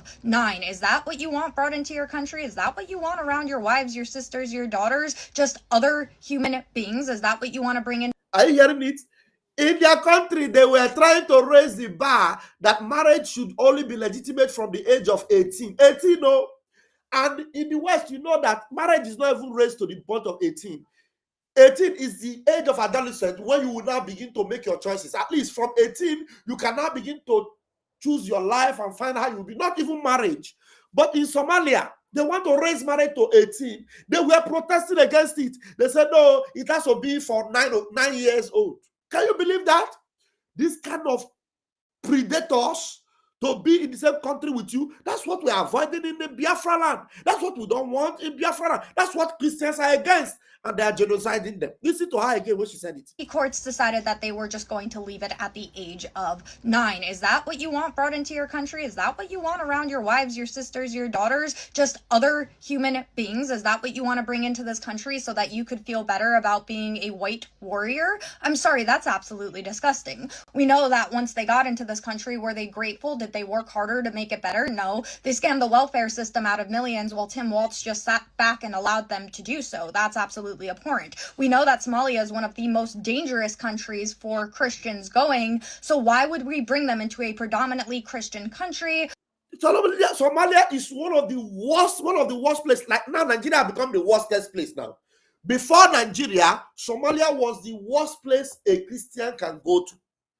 And that is the reason why Mazen Namdekano was telling them in Nigeria that very soon Somalia will even be better than Nigeria. Right now, even Somalia at its worst is better than Nigeria.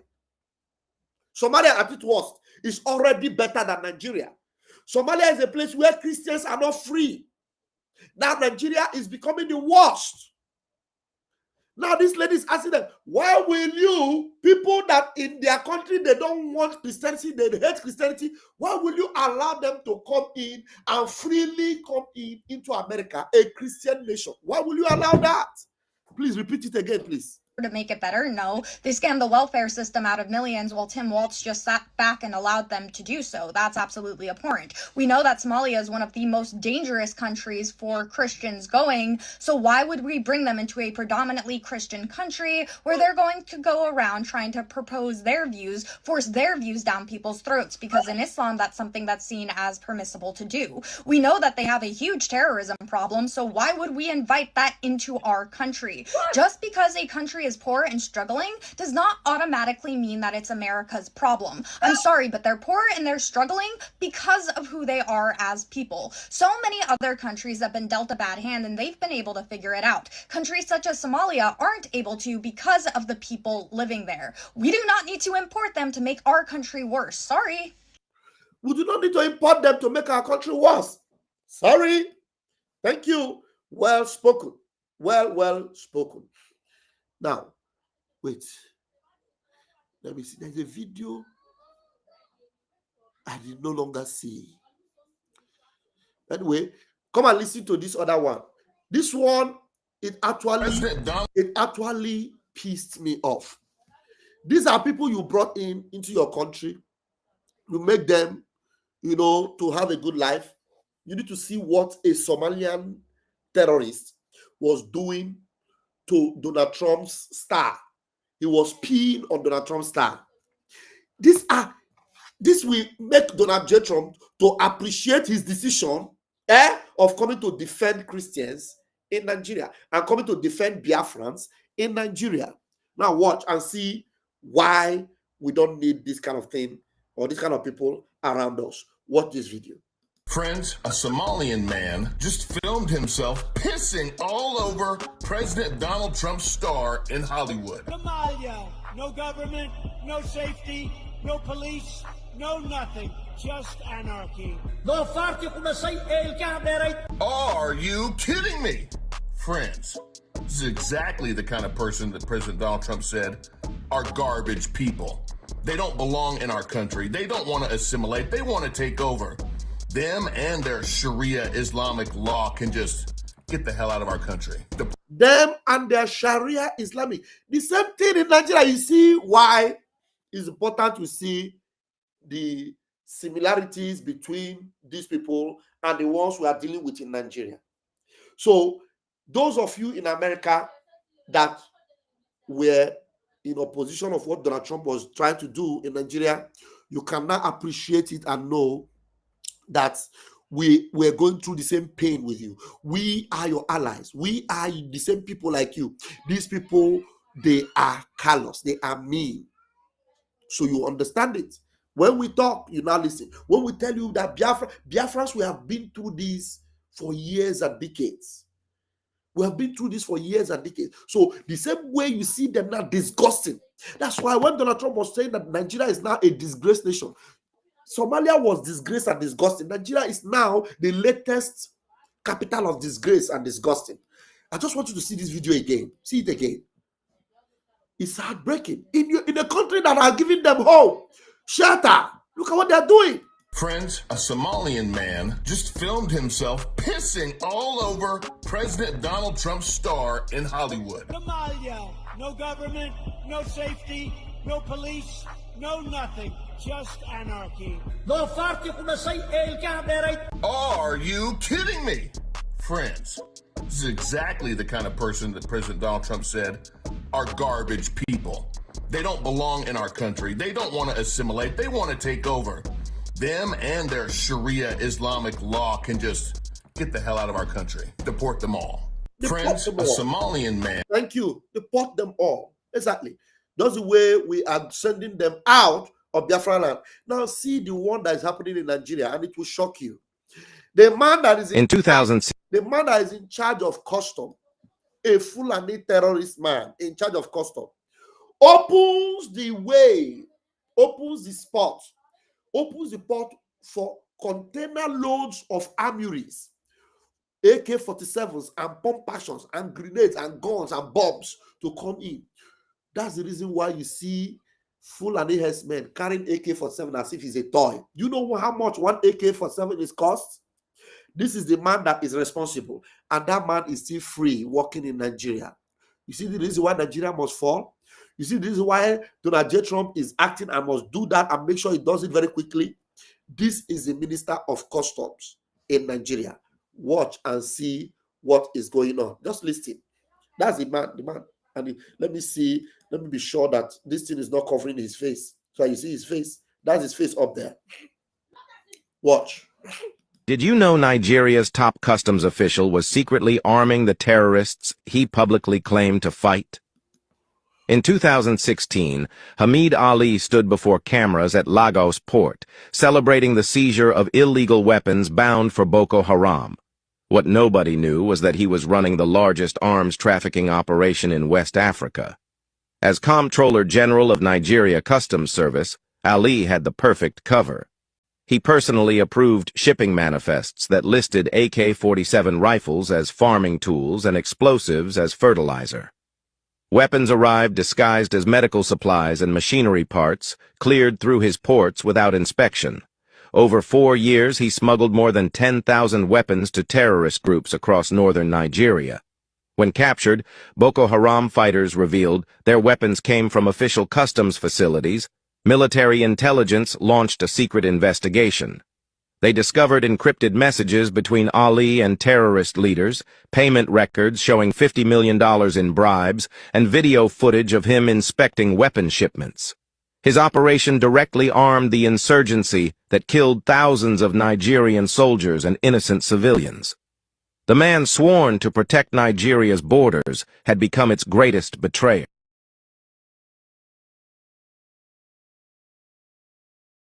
The man sworn to protect Nigerian borders has become the greatest betrayer. You see that?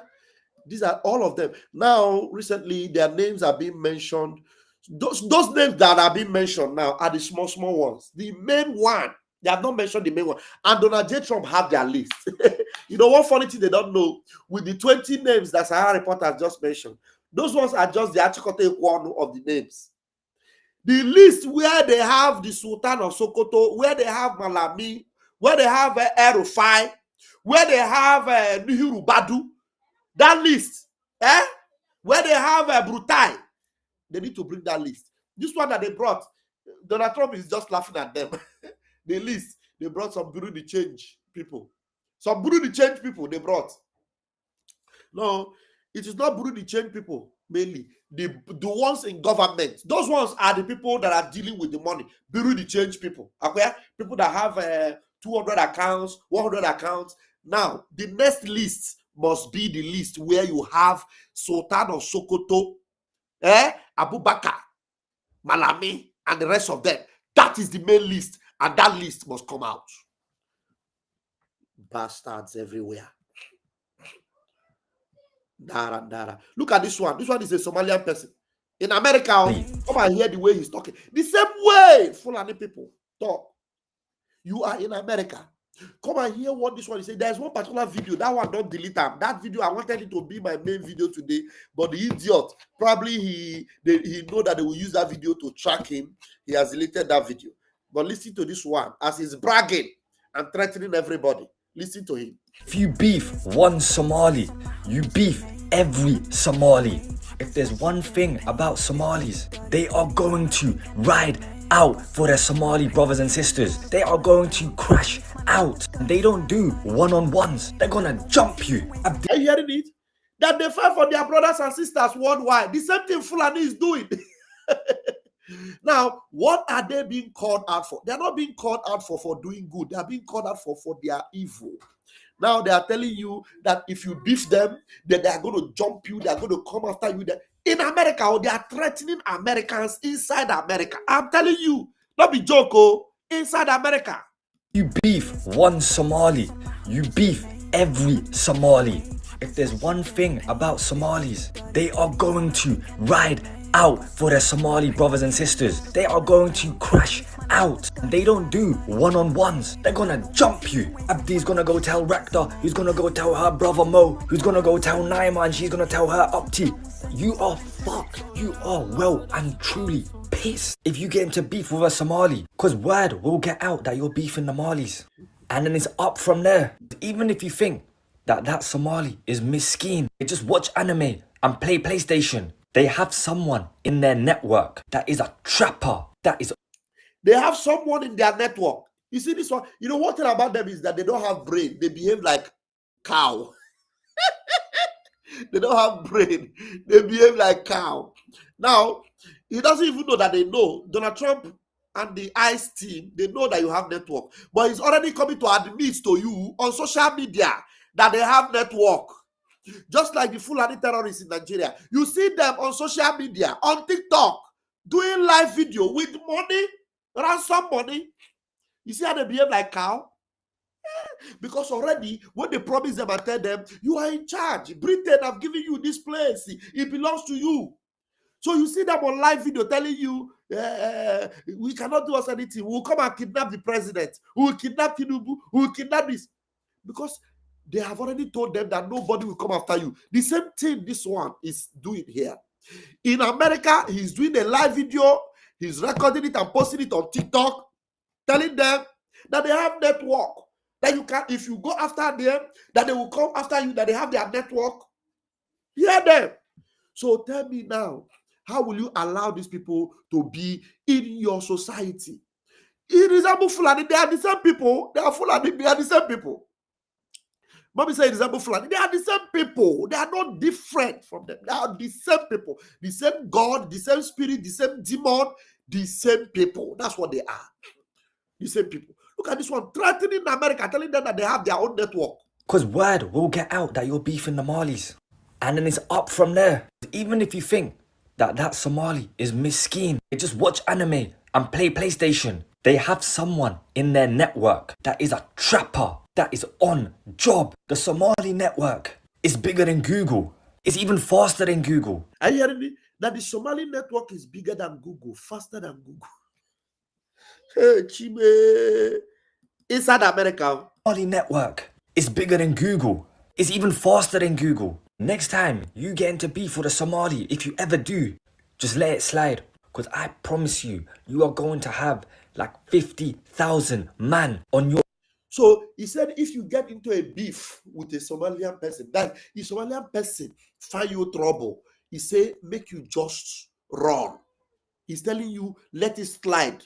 So he's not telling you that you should, fight for your right, or maybe Somalian person, what have you done to you? Did they do anything to you? Why are you fighting them? No, he's telling you, if a Somalian person, you have a beef with that person, he said, just let it slide. Because if you don't, there are 50 people that will be on you. 1,000 people will be on you. Are you following? So there's nothing that justifies their action. The more they come out, the more their color shows. That's why just give Donald Trump a few days in Minnesota, they will sweep all these rats out. In Minnesota, they'll clean them up. The job to clean up Minnesota is going on right now. Just let it slide. Because I promise faster than Google. Next time you get into beef with a Somali, if you ever do, just let it slide. Because I promise you, you are going to have like 50,000 man on your case if you beef a Somali. Are you hearing it? So tell me, so Americans should now be running away because of Somalians. Okay? There's a lot of videos, but I'm going to play this one that will end with. It's a long one. Now, first of all, U.S. committee raises alarm, says Nigeria is becoming one of the most dangerous places on earth to follow Christ. Nigeria has become, okay, this thing should come beside. U.S. committee raises alarm, says Nigeria is becoming one of the most dangerous places to follow Christ. Hello, sister, on the live video, I'll call you back, okay? Okay. One of the most dangerous places to follow Christ, they said, is Nigeria. Are you seeing that? All right. So this is about 5 hours ago. So you see, while they are dealing with these terrorists in their own land, they are creating awareness to let you know that, look, this thing, we are going to do it both home and abroad.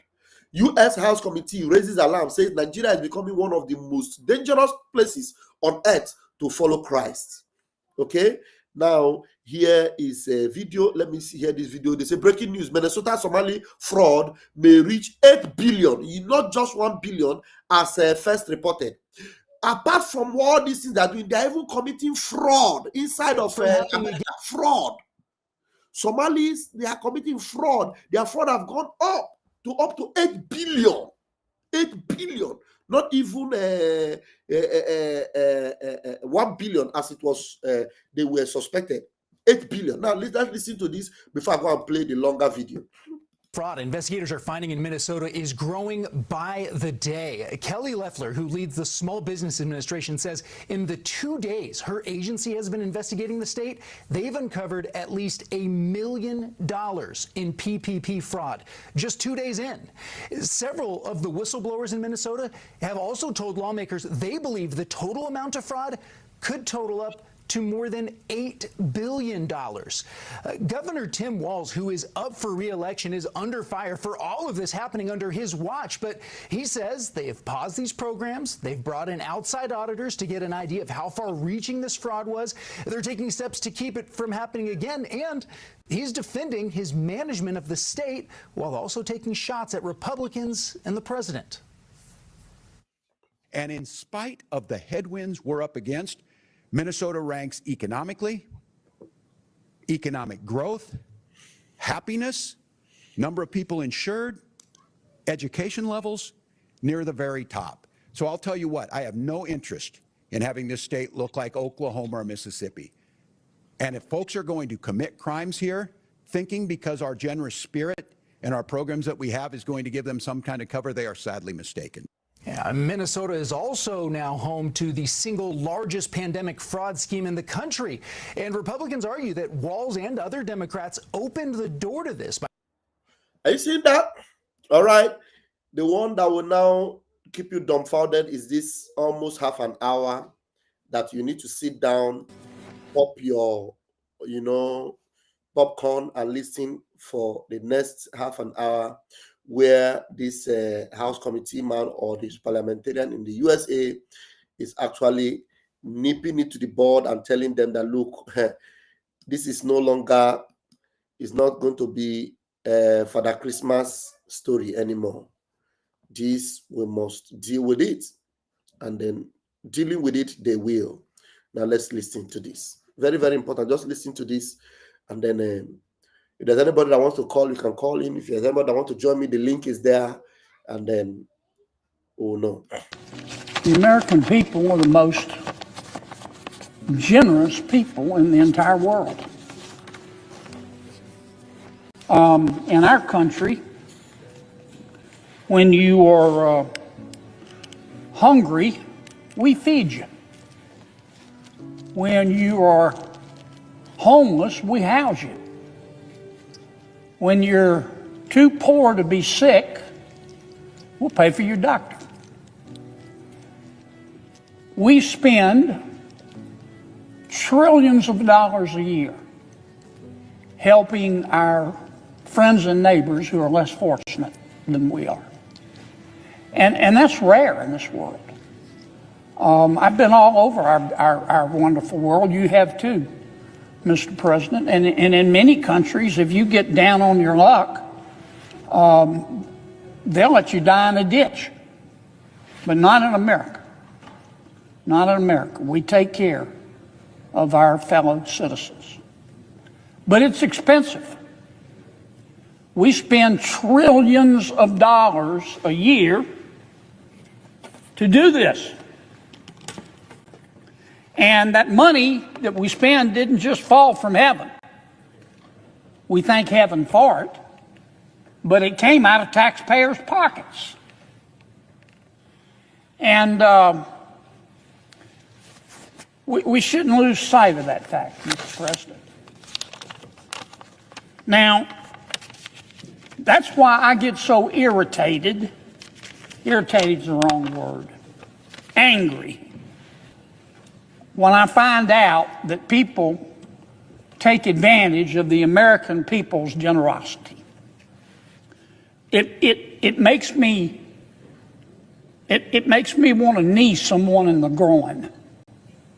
It just makes me furious. And I think the American taxpayers feel the same way. What I'm about to tell you, Mr. President, let me apologize in advance, is deeply disgusting. It's deeply disgusting. I mean, it is clown world on steroids. And when I first read about this, Mr. President, I read it a second time because I experienced slack-jawed astonishment. And when I read it a second time and I realized it was true, I just wanted to run away screaming. What am I talking about, Mr. President? We have discovered, the federal prosecutors have discovered, that for the last 5 years, there has been massive welfare fraud in the great state of Minnesota. Massive. Over $1 billion of American taxpayer money has been stolen. Just stolen. They can call it fraud, but a better term would be stealing. And this man is not even correct. He's saying it's $1 billion, but right now they found out that it is well over $1 billion. It is about 8 billion. And this man is getting furious that it is a billion. But tell me how mad he will be to discover that the current figures today, as of today, is over 8 billion. So, you know what I mean? And this fraud has been centered in the Somali community in Minnesota. Now, I'm not here to criticize. Now, I want people to understand that, look, I know this is not part of our own society. Why am I concerned about it? I'm concerned because these are the relatives of the Fulani. They are the relatives of Fulani. So as Donald Trump is seeing all this issue, handling them, and I just want you to also see, for the world to see, their characteristics and their character, their behavior is the same with Fulani. The same. So we are dealing with Fulani in our own side. These ones, Americans are dealing with this one. And America is coming to help us from the Fulani's onslaught. So we are also making it clear that, look, these people, they are the same people. And so the way you see them, then you must have to validate our complaints about these other ones here. The Somali community. I'm here simply to describe what happened. The Somali community in Minneapolis is about 80,000 people. They're centered around Minneapolis. And let me say it again. I'm not here to denigrate the Somali people or people of Somali ancestry just because of the actions of a few. But it is a fact that this $1 billion in welfare fraud occurred almost exclusively in the Somali community in Minnesota and was orchestrated by people with Somali ancestry. That's a fact. Facts aren't racist. Facts are facts. So far, 59 people have been convicted, 86 have been charged, and 78 of them are of Somali ancestry. That's just a fact. Now, what these criminals did they had three very elaborate schemes. The first scheme was centered on supposedly feeding hungry children in the Somali community. A group, a nonprofit run by some people with Somali ancestry. The name of the nonprofit was called Feeding Our Future. Feeding Our Future. Feeding Our Future went to the welfare authorities in the state of Minnesota, which of course was administering federal taxpayer money, and they said, "Look, Feeding Our Children said, Feeding Our Future said, we want to feed hungry children in the Somali community." And the welfare people in state government in Minnesota gave them the money to do that. It started out very small. But the idea was that Feeding the Future, the Somali nonprofit organization, would take this federal taxpayer money, American taxpayer money, and go to businesses, most of which were Somali businesses in the Somali community, and set up feeding sites where they supposedly would take children to get a hot meal. On paper, it sounded great. As I say, it started out very, very small, just a few $1 million. But eventually, it got bigger and bigger and bigger. And more businesses in the Somali community signed up to be feeding sites. And Feeding Our Future, the Somali nonprofit, kept going back to the Social Services Department in Minnesota saying, we need more money, we need more money. And at the height of the fraud, they were spending about $100 million a year.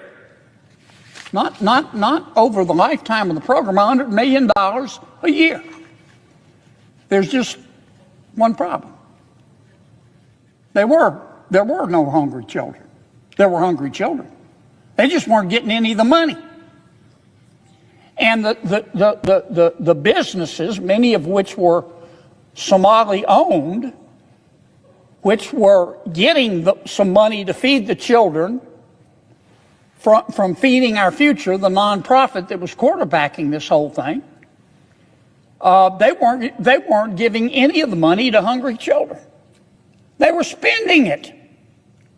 These businesses were spending it on yachts and vacations and jewelry and furniture for their home. That was scheme number one. But it got worse. The second scheme was supposedly to help people who are homeless. Remember, I said in America, when you're homeless, we'll house you. Well, that's what they were trying to do in Minnesota. A nonprofit was set up, again run by someone of Somali ancestry, and this nonprofit went to a bunch of providers who supposedly were going to provide housing. And they told the welfare authorities in Minnesota that they needed millions of dollars to house people who were homeless. And once again, the program started out small. When they started it in 2020, these crooks started it in 2020, they said, we only need $2.6 million. But then in 2021, they said we need $21 million. And in the following years, they said we need $42 million the next year, then $74 million to feed, or rather to house the homeless, then $104 million a year. Not the total scheme, a year. There's just one problem. None of the money was going for housing. None of the money was going to help people who were homeless. These providers and this nonprofit that was coordinating it just put the money in their pocket. But there's more. They came up with a third scheme. This one makes you want to throw up in a potted plant. This one's centered around autistic children.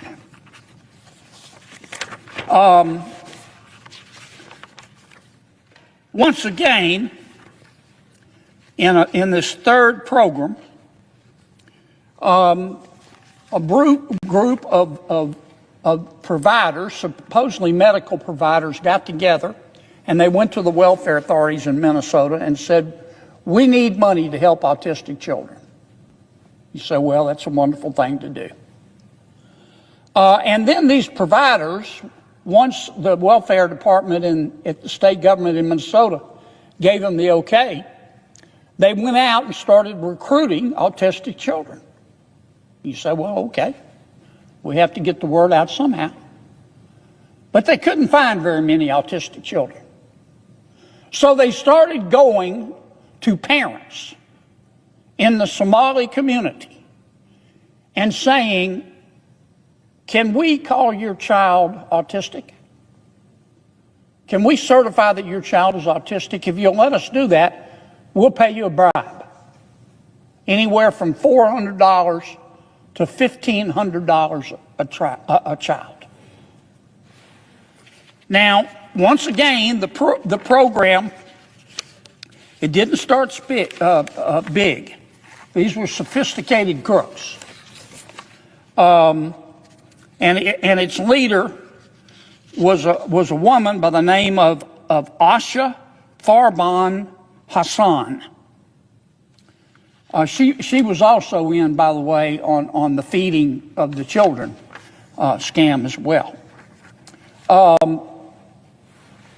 And as best we can tell, they approached parents only in the Somali community. Once again, they couldn't find enough autistic children, so they bribed the many parents in the community, gave them money to certify that their children were autistic. In the first year, they were clever. They only asked for $3 million. The second year, in 2019, they asked for $54 million. Then in 2020, they went up to $77 million. And then in 2021, they really got greedy. They went to $183 million. And in 22, $280 million. And in 2023, $400 million. All total, in these three fraud schemes, these crooks stole $1 billion of taxpayer money. Here's I started to say worst part, but let me amend it. Equally bad part. You say, well, hello, how could this happen? Why didn't the people in the Department of Social Services and the Welfare Department in state government, when they saw these claims arising, why didn't they say something? Didn't they go out and check these businesses that were supposedly sites to feed homeless children?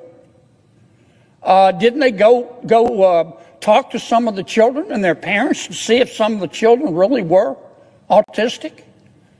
Didn't the state authorities go out and say, can you show us one of the homes that you're providing to the homeless people? After all, we're spending $1 billion. They didn't, because the politicians wouldn't let them. And the crooks who were setting all this up, they're pretty smart. I'll give you one example. Remember, I talked about the nonprofit involved in feeding the so-called hungry children, called Feeding the Future. The rank and file employees in the welfare office started getting suspicious when the claims went up, and they contacted Feeding Our Future. And they said, hey, what's going on here? You know, we're going to start cutting off these claims because it's getting a little bit expensive. And you know what Feeding Our Future did? They threatened the employees. They said, if you cut off our money, they sent them an email, and they did it by phone. They told the state agency that failing to promptly approve new applicants from minority-owned businesses would result in a lawsuit, feeding accusations of racism that would be scrawled across the news. Feeding Our Futures went to the state and said, if you stop giving us this money, we're going to call you racist and we're going to sue you. And you don't want to be in the news. Now,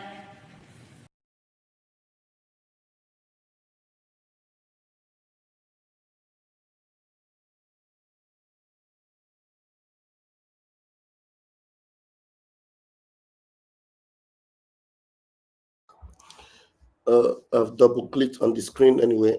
We have a guest in the studio. Let me bring our guest in. I've made a mistake, but I think I'm going to manage it like that. All right. Mazi Dyke.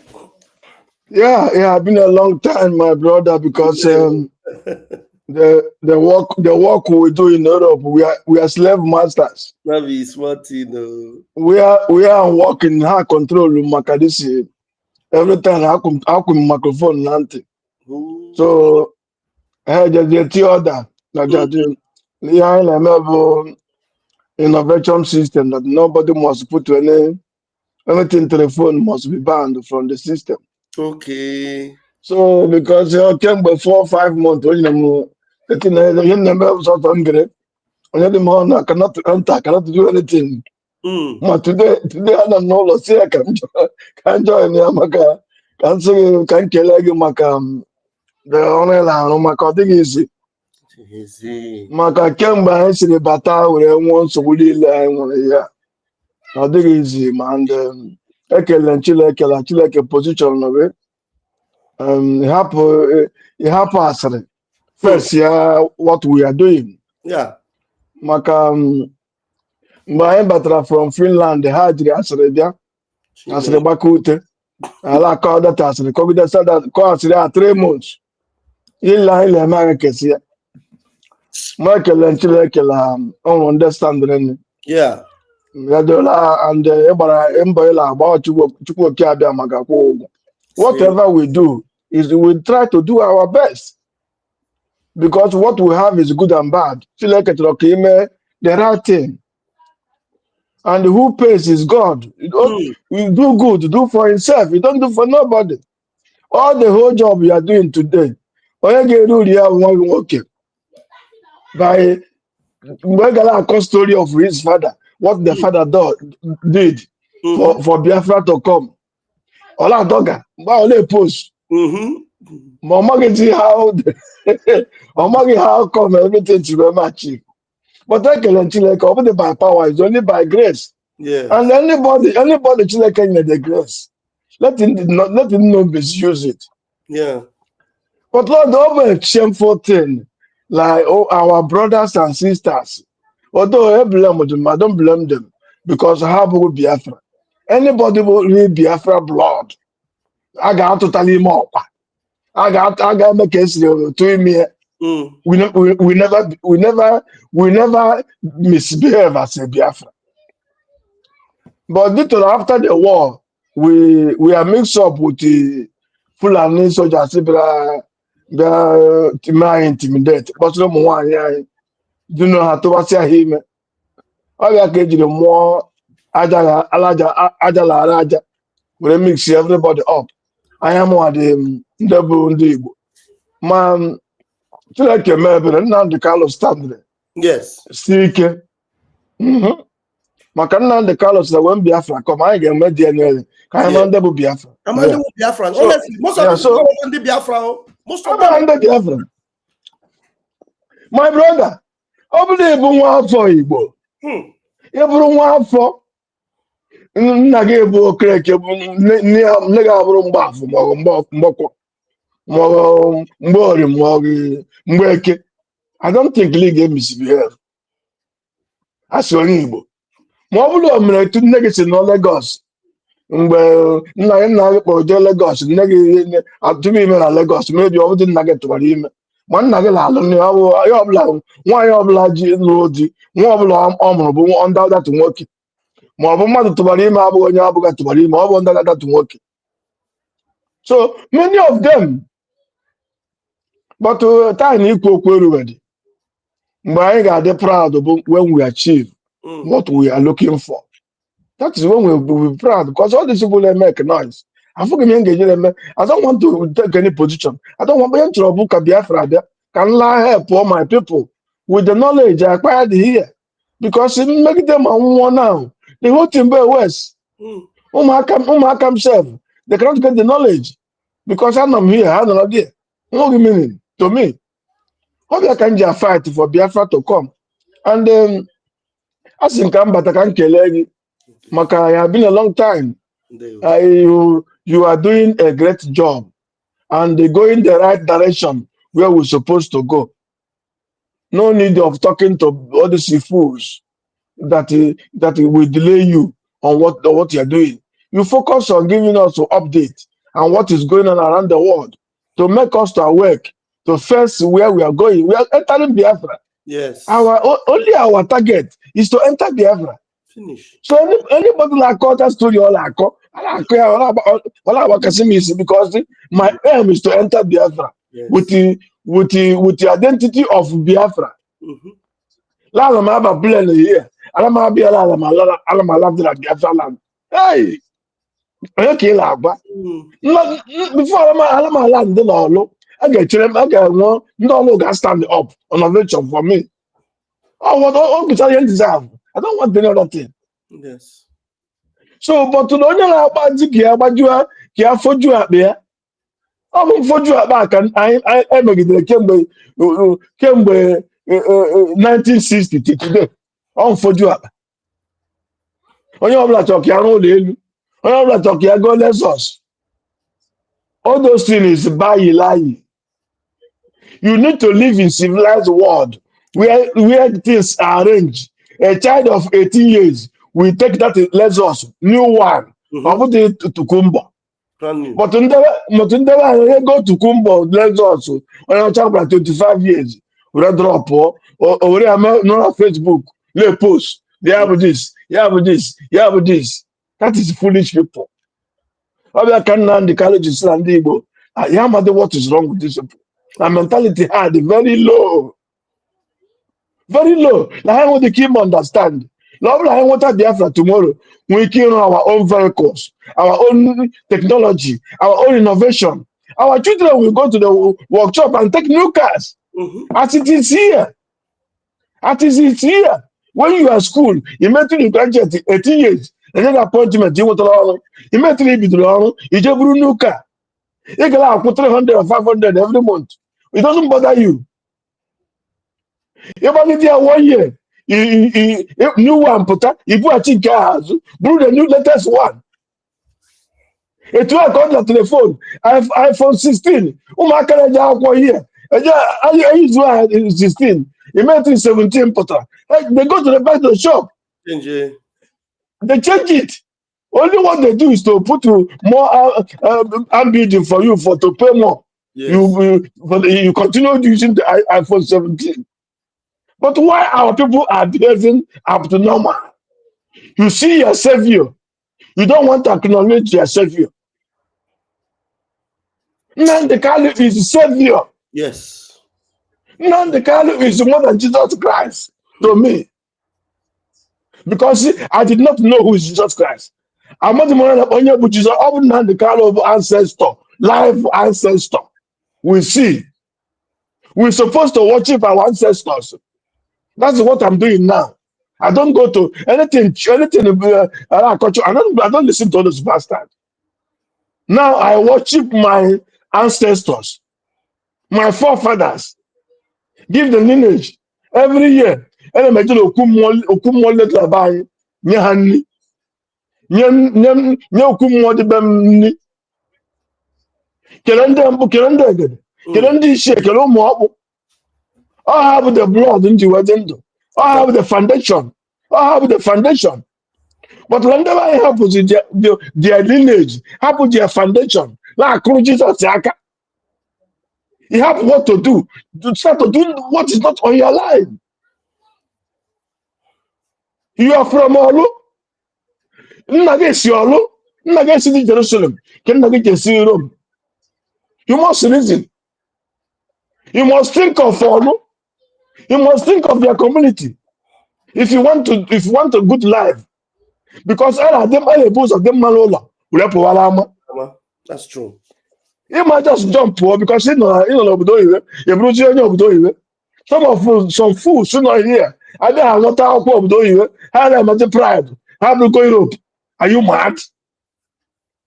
Is your blood Europe blood? You must reason as one feeble. So all these things in the manable, many things. What is going to be?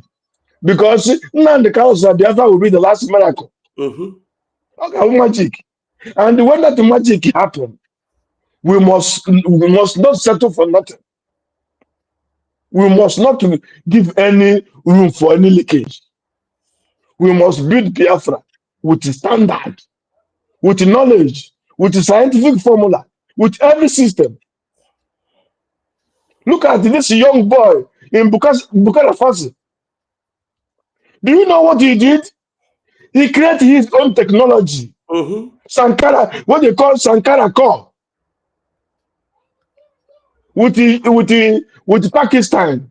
because Oje to America or this they can't help you. You must create your knowledge with your language. You code it. Pakistan help to code Sankara core. So now they can be able to build their own plane with the Burkina Faso language. Build their own car with the Burkina Faso language. Build all their system, all their technology system, all their telephone system. Now they are going into research to know how they will develop their cities with their own system of technology so that nobody will break it. Because see, with the English, if America put the system, they destroy with their virus, everything will be destroyed. Netherlands survive with their own system. Belgium survive with their own system in their own language. We have a lot of job to do. You must create it. That's why you are proud of where I'm working. I work with information system. I'm the train system, Netherlands train system. I don't know if all the whole cables, let make a train now, also we do it with information. Everything you see running is cable. Yes. All the whole system, China won't all cable. You can want the system to decode, to download. Everything is download going to the right, download going to the left. You must get all this thing to your own language before you survive. Netherlands are moto with their language. German are moto. How to add is English because everybody English is regional language. But you can use the code with your own system and your own knowledge, your own language, so that nobody will penetrate to the system. By then, a Russia develop country. Without that, you cannot develop. You have the key. But our people still dancing, taking bribe from Hausa, from the oil of your forefathers in your own land. And somebody will give you money from the oil. Somebody are confused.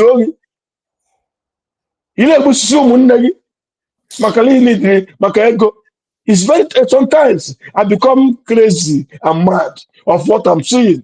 Honestly. But thank God, struggling to overcome the challenges. And within the Carlo, everything will be overcome. Yes. Because the Carlo is either Biafra or Biafra.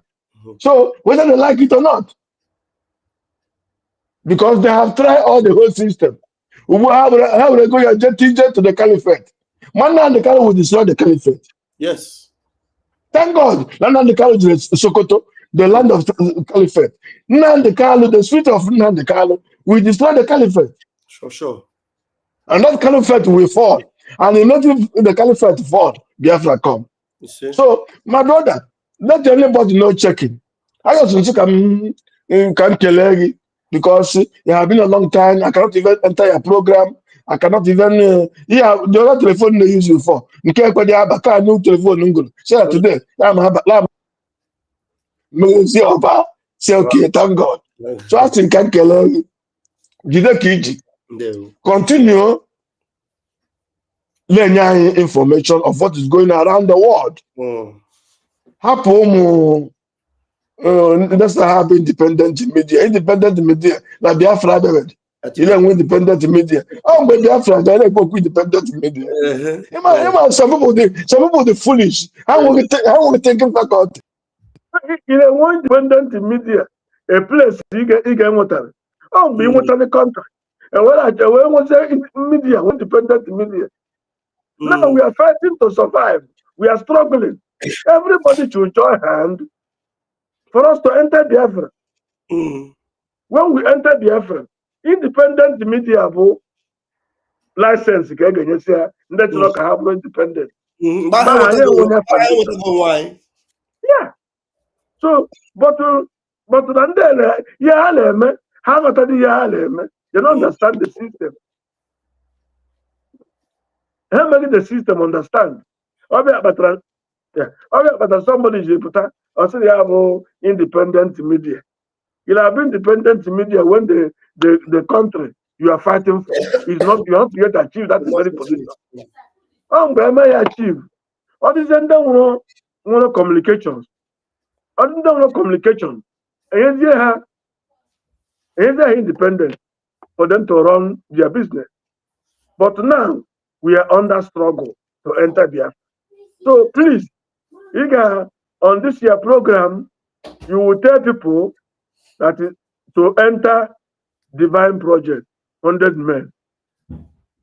Because last meeting I did not come that last meeting because I was a little bit distracted because the Sunday program our Prime Minister I did not enter in time because somebody in an appointment before I'm about to my flat here I did not when Prime Minister but I'm very happy. No one they get it. So for me it's no problem. But let them make election like our people to start to reason, not to reason like cowards. They should reason like human beings. So that we should work together. Tell people who are coming back to join Divine Project. Yes. Because from now, this month, next month, I am we can regroup ourselves. Yeah. And we can stand our defense. Yeah. Yes. And when we do that, Biafra will surely come. Definitely. So thank you very much. There was a. Thank you so much. Have a wonderful evening. There was a. Thank you. All right. Wow, that was a good one. That was a good one.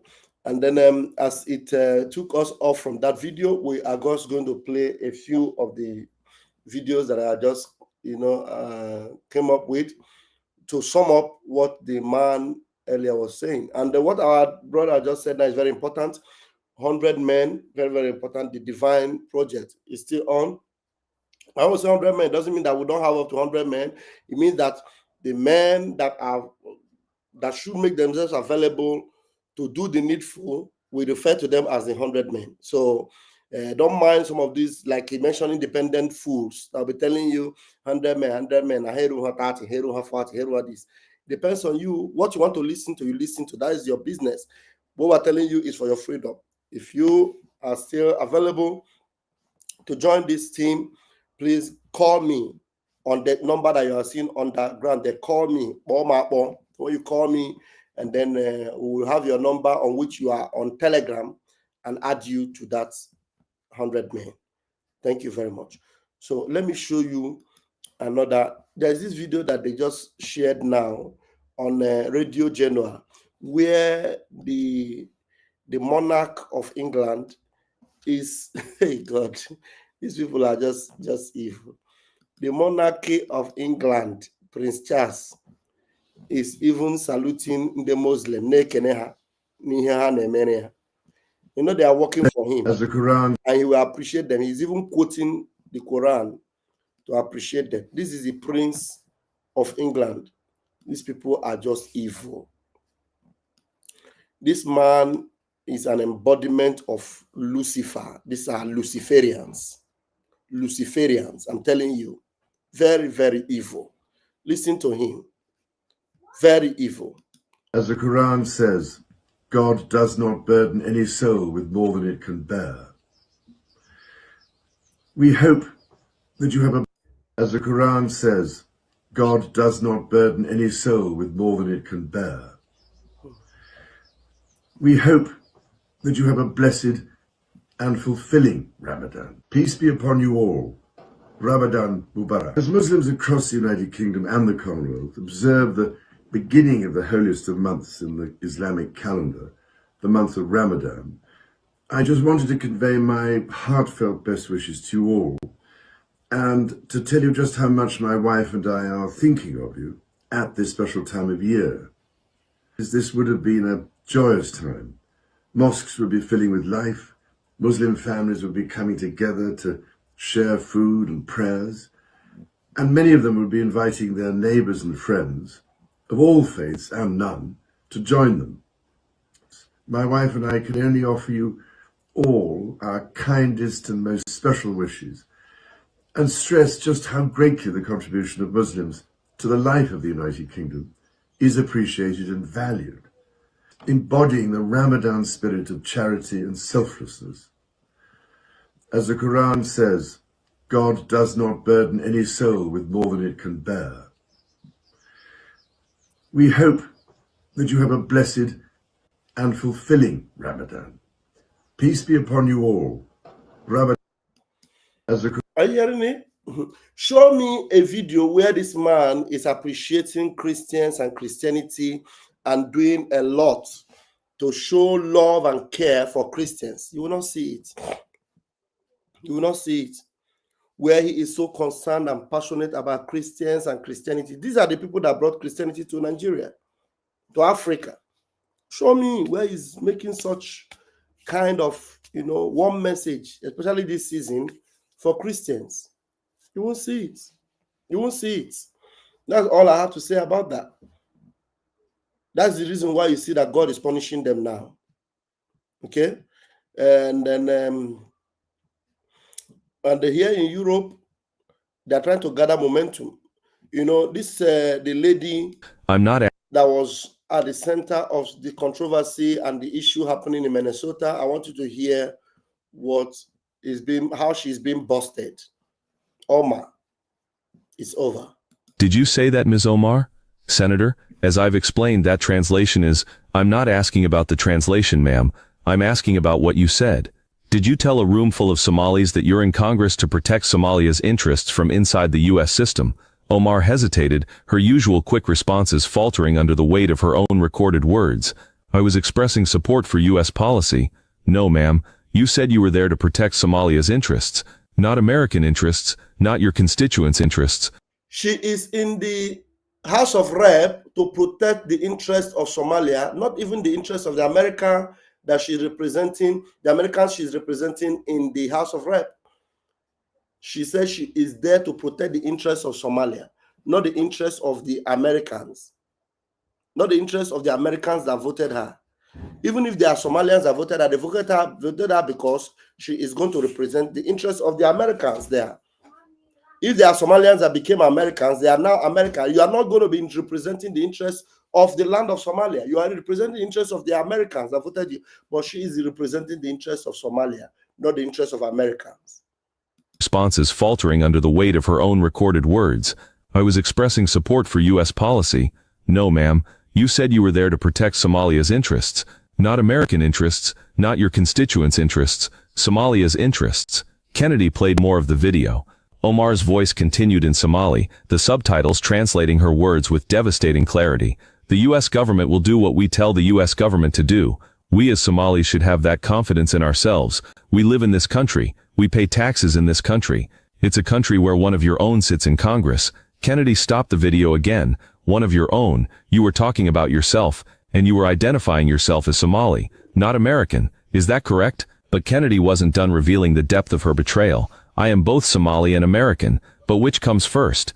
Kennedy's voice was sharp now, cutting through her evasions like a blade. Because in that speech you identified yourself as Somali. You talked about protecting Somalia's interests. You said the U.S. government would do what Somalis tell it to do. You never mentioned America. You never mentioned your oath to the Constitution. You talked about Somali. He pulled out another document from his folder, this one bearing official government seals. And you're not the only one who noticed. Rhoda Ormley, the Deputy Minister of Foreign Affairs for Somaliland, posted about your speech. Let me read what she said. The language she employed was regrettably unbecoming of both the office she holds and the constituents she represents. Her expressions were lacking in common decency and revealed a significant lack of understanding of basic facts. Kennedy looked up, his eyes meeting Omar's panicked gaze. That's a foreign diplomat criticizing a member of the U.S. Congress for prioritizing Somalia over America. Does that concern you?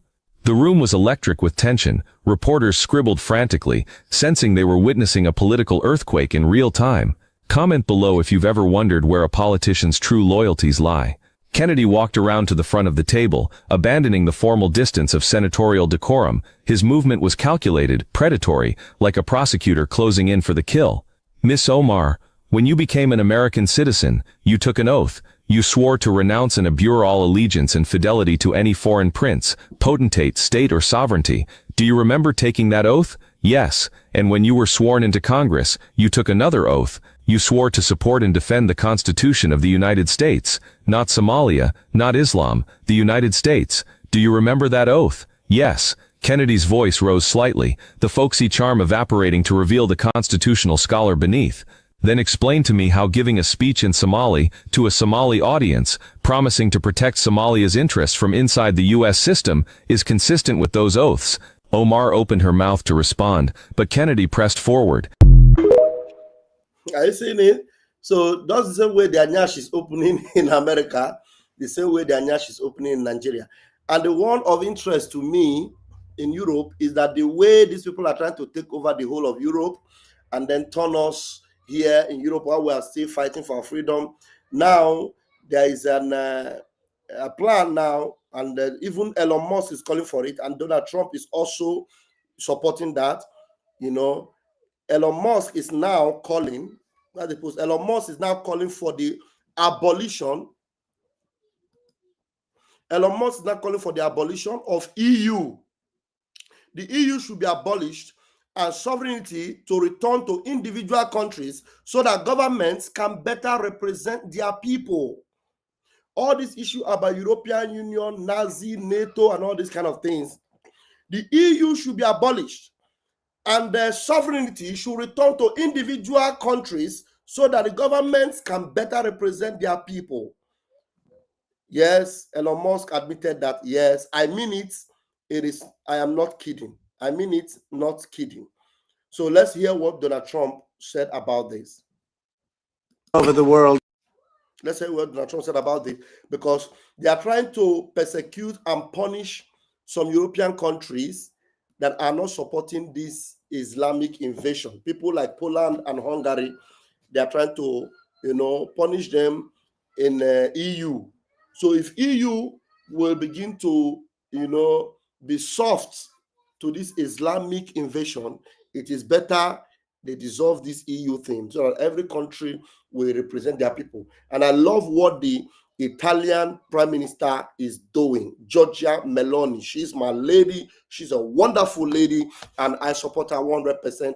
She is calling a bluff to anything they're trying to do, trying to blackmail her into submitting to these, blood-sucking demons. Let's hear what Donald Trump said. They are flooding Europe with people from all over the world, and Europe is becoming a different place. And I tell the leaders all the time, you better stop or you're not going to have Europe anymore. It's a very dangerous thing they're doing. May I have a reflection on that? So on migration issue, just for clarification, in Hungary, the number of illegal migration is like that, zero. Because we have a crystal clear system. If somebody would like to come to Hungary, first he should ask for that. If you give the permission, they can step in. Nobody can step on the territory of Hungary without having a permission from the Hungarian authorities. This is the regulation, simple while working. What is the consequence of that? We are under sanctions, financial sanctions of European Union, because we don't let the illegal migrations to come to Hungary and to the European Union as well. So they are under sanction from European Union for not allowing these illegal immigrants, and these illegal immigrants mainly are those ones coming from the Muslim countries. And the Hungary has said there is no way they will allow them to come in. Even Poland, zero. Poland doesn't allow Muslim immigrants to come into Poland. They don't allow them.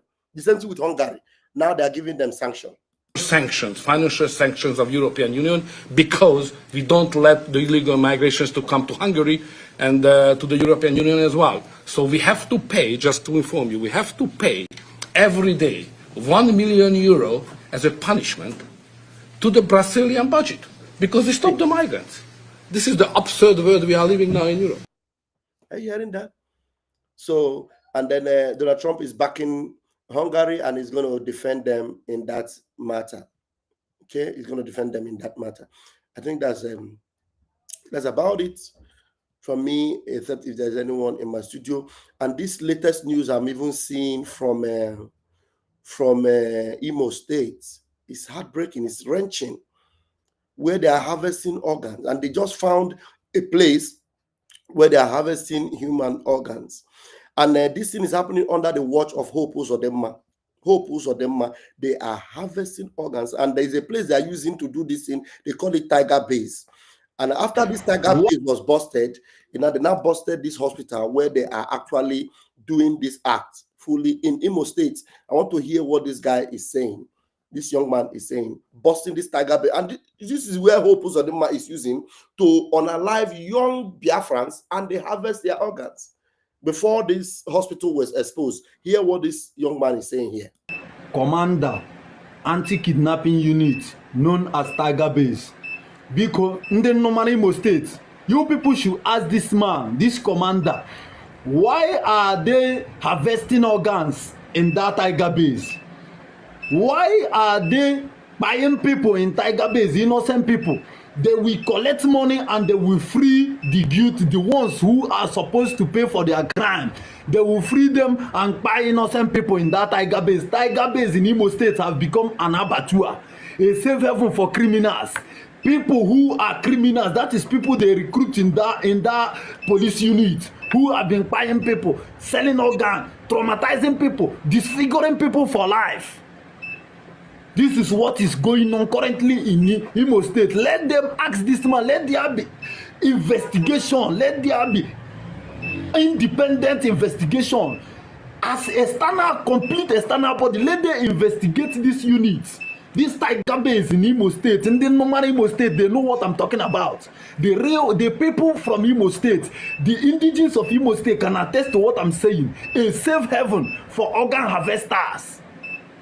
Did them ask this man, this commander, anti-kidnapping unit, what is going on in your base? Ask this man, this man, what is going on? He can explain completely what is going on in Tiger Base. Let them tell us what actually is the function in that place. Can you imagine? This is happening under the watch of the Fulani government in Imo State, Hope Uzodinma.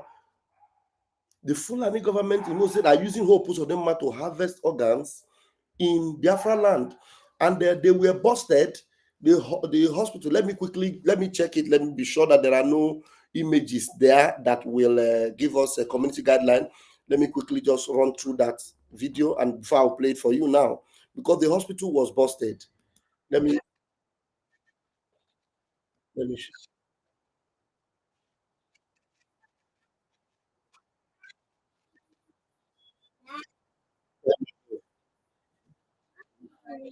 yes, 1 minute.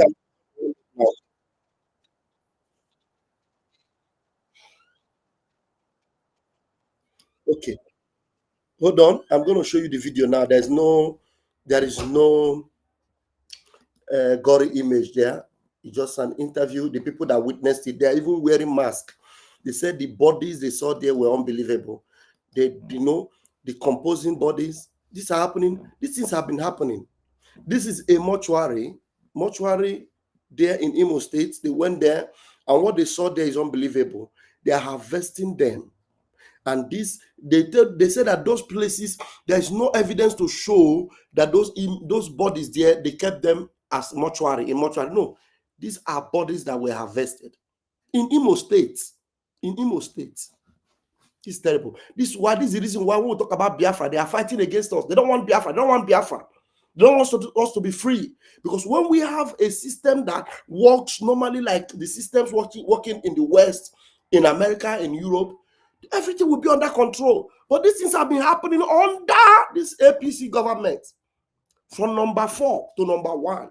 And there in Imo State, they are harvesting organs every day. Hear it from their mouths. While you are here this afternoon, what's the purpose of your coming to this place? Okay, good afternoon, members of the press. We received an intelligence report that unregistered mortuary is being discovered in this vicinity. His Excellency delegated the Commissioner for Health, the local government chairperson of Fungo Pala. Myself, I came to represent the Inspector General of Police. We visited this place. We saw scattered corpses, mutilated corpses in this environment. what we have seen, the corpses that we discover are more than 100. And the owner of the mortuary is on the run. We sent for him, he refused to come. And severally, we mounted surveillance, whether we'll be able to get him, he's on the run. And by the information we gather, they use this place in dumping the corpses of what they call organ harvest. Organ harvest. And we are appealing on members of the public, whoever that have corpse here, to come forward, because His Excellency wants to unveil who and who are running this unauthorized mortuary. How long has that place been running? This is a place that has been running for unhindered for years and years. How long? If not that people have been choking mad, you will not come out and talk. How long? Yeah? How long has that place been running? Look at posters there. That place has been running for years. And they say it's unregistered. How can an unregistered place be running? Probably, you know, he knows that his time is almost running out now. He wants to now use that as a news media that he's working. He's the one that they are the people, all the organs they are harvesting there. How are they selling them? Who are they harvesting them for? The person that is on the run now, before that person run, why was that person not arrested before he run? Somebody is working there. Somebody owns that place. And now they are coming to press. They're telling you that the owner of that place have run. How? You say you have intelligence. If you have intelligence, that person will not be able to run. Do you understand what I mean? You have intelligence, but you are now coming to address the press when the owner of the place have run away. How possible? If not that you are working together. Because intelligence works whereby you will not even allow the person to know. You will not give a tip-off. But now there's a tip-off. The person that runs the unregistered place have run away. And now you come and say there are mutilated bodies all over the place in Imo State. And now they have a tiger base where after they have mutilated bodies, they bring them to that place. After they mutilate bodies and they bring them to from tiger base, they bring them there and then they harvest them. And now the owner of the place have run away. I see it. Now you are coming to use it to shine in the news that His Excellency will get there. Excellency who? Who is Excellency? Because it's been in existence. It's not that we discover it. And by it has been in existence. It's now you discovered it. How can such a place? This place is not hidden. It's not covered. There are posters everywhere. And the place has been in existence. It is now you discovered it. Shameless murderers. Because it's been in this to unveil who and who are running this unauthorized mortuary. Because it's been in existence. It's not that we discover it. And by His grace, we arrest the suspects, and he's going to face the full wrath of the law. Thank you. But are you by this answer? He's not afraid to say he's going to face the full wrath of the law. He's afraid. You know he's saying it by His grace. By His grace, he's going to face the full wrath of the law. Shame on you. Hear him. Hear a military officer talking. By His grace, he's going to face the full wrath of the law. He's afraid to even say it. Hear him.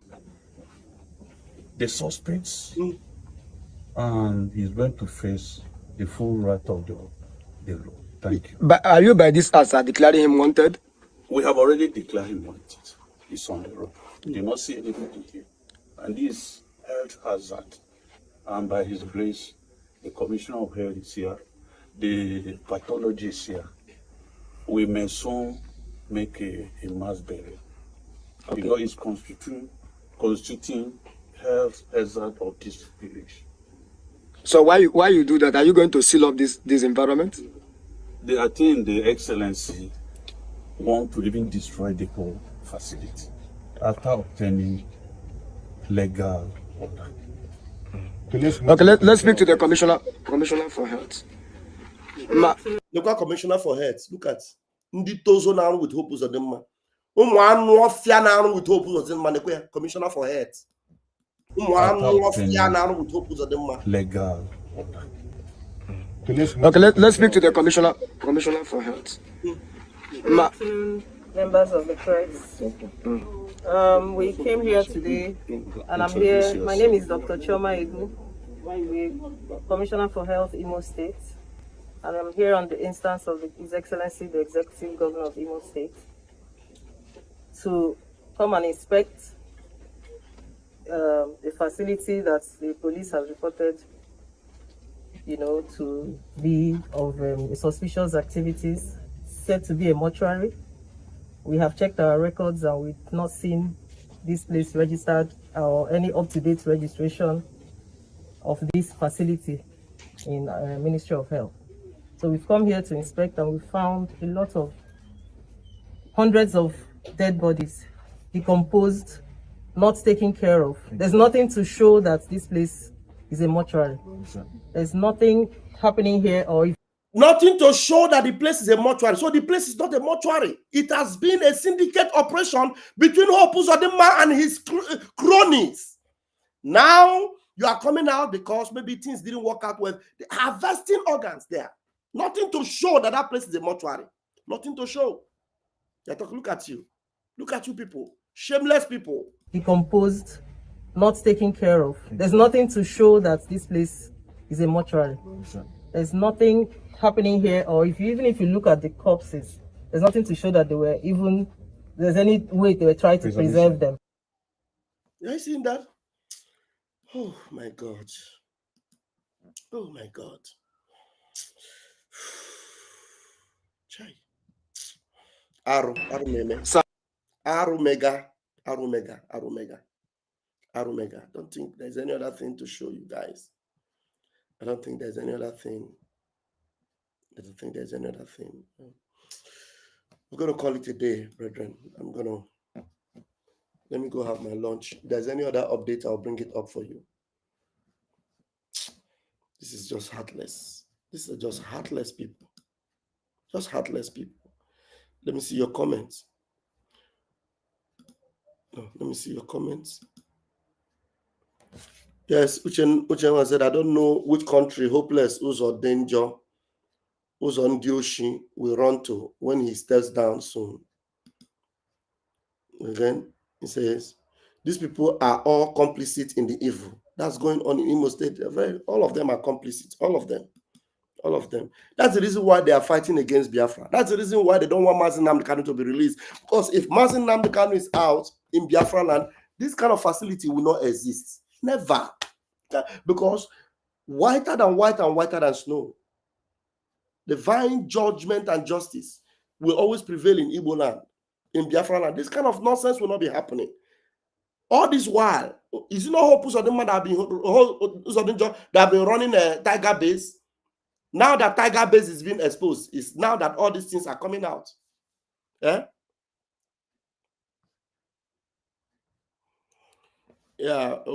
Our Prime Minister is somebody asking Vivi, is there any update on Mazi Nnamdi Kanu and Naima Simon Ekpa? Update on Mazi Nnamdi Kanu. Let me look and see while we're talking, there is an update from Aloy Ejimako, because Aloy Ejimako is the one that has been visiting Mazi Nnamdi Kanu. Is the one that is getting all the updates from there. So let me see if there's anything right now as we speak. Let me see.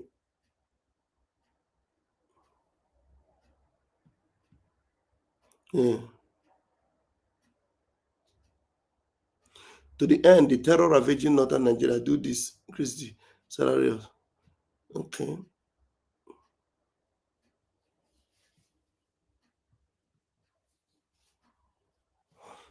There's nothing new.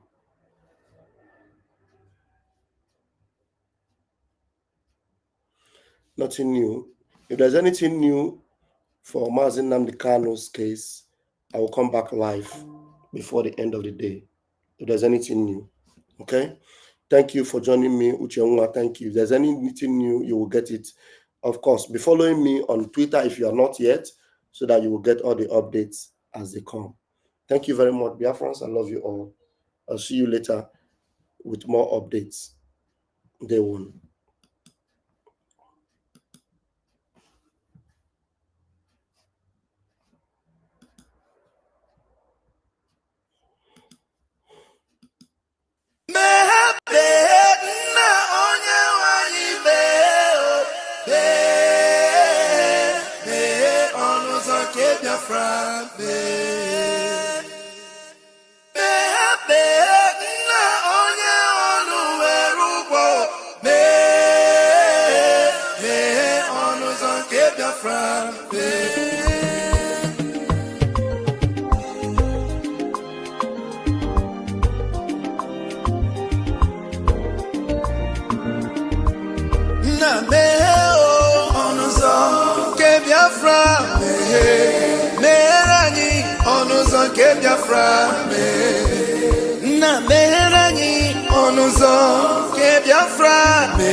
Tell me what we do, everybody want to kill us.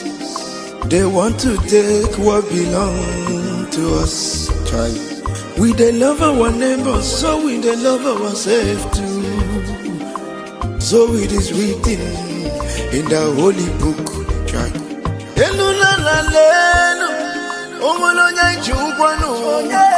You find a channel,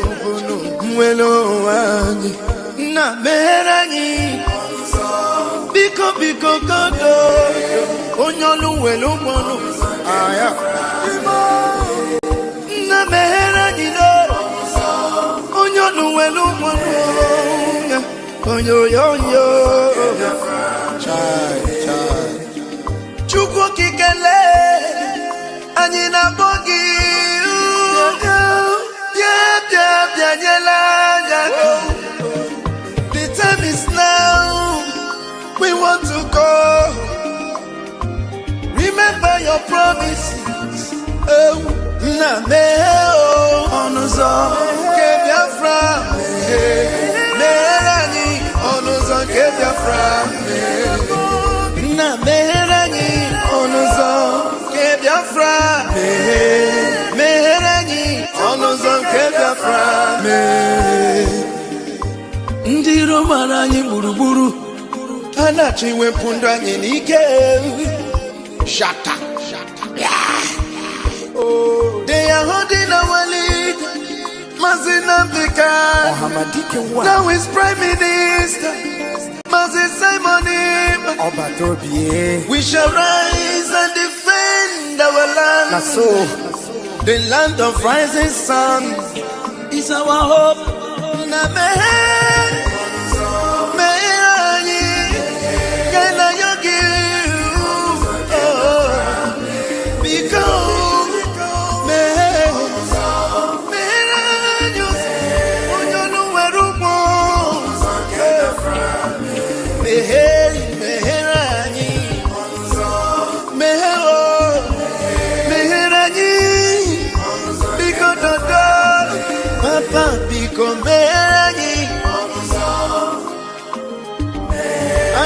Yogi bikonu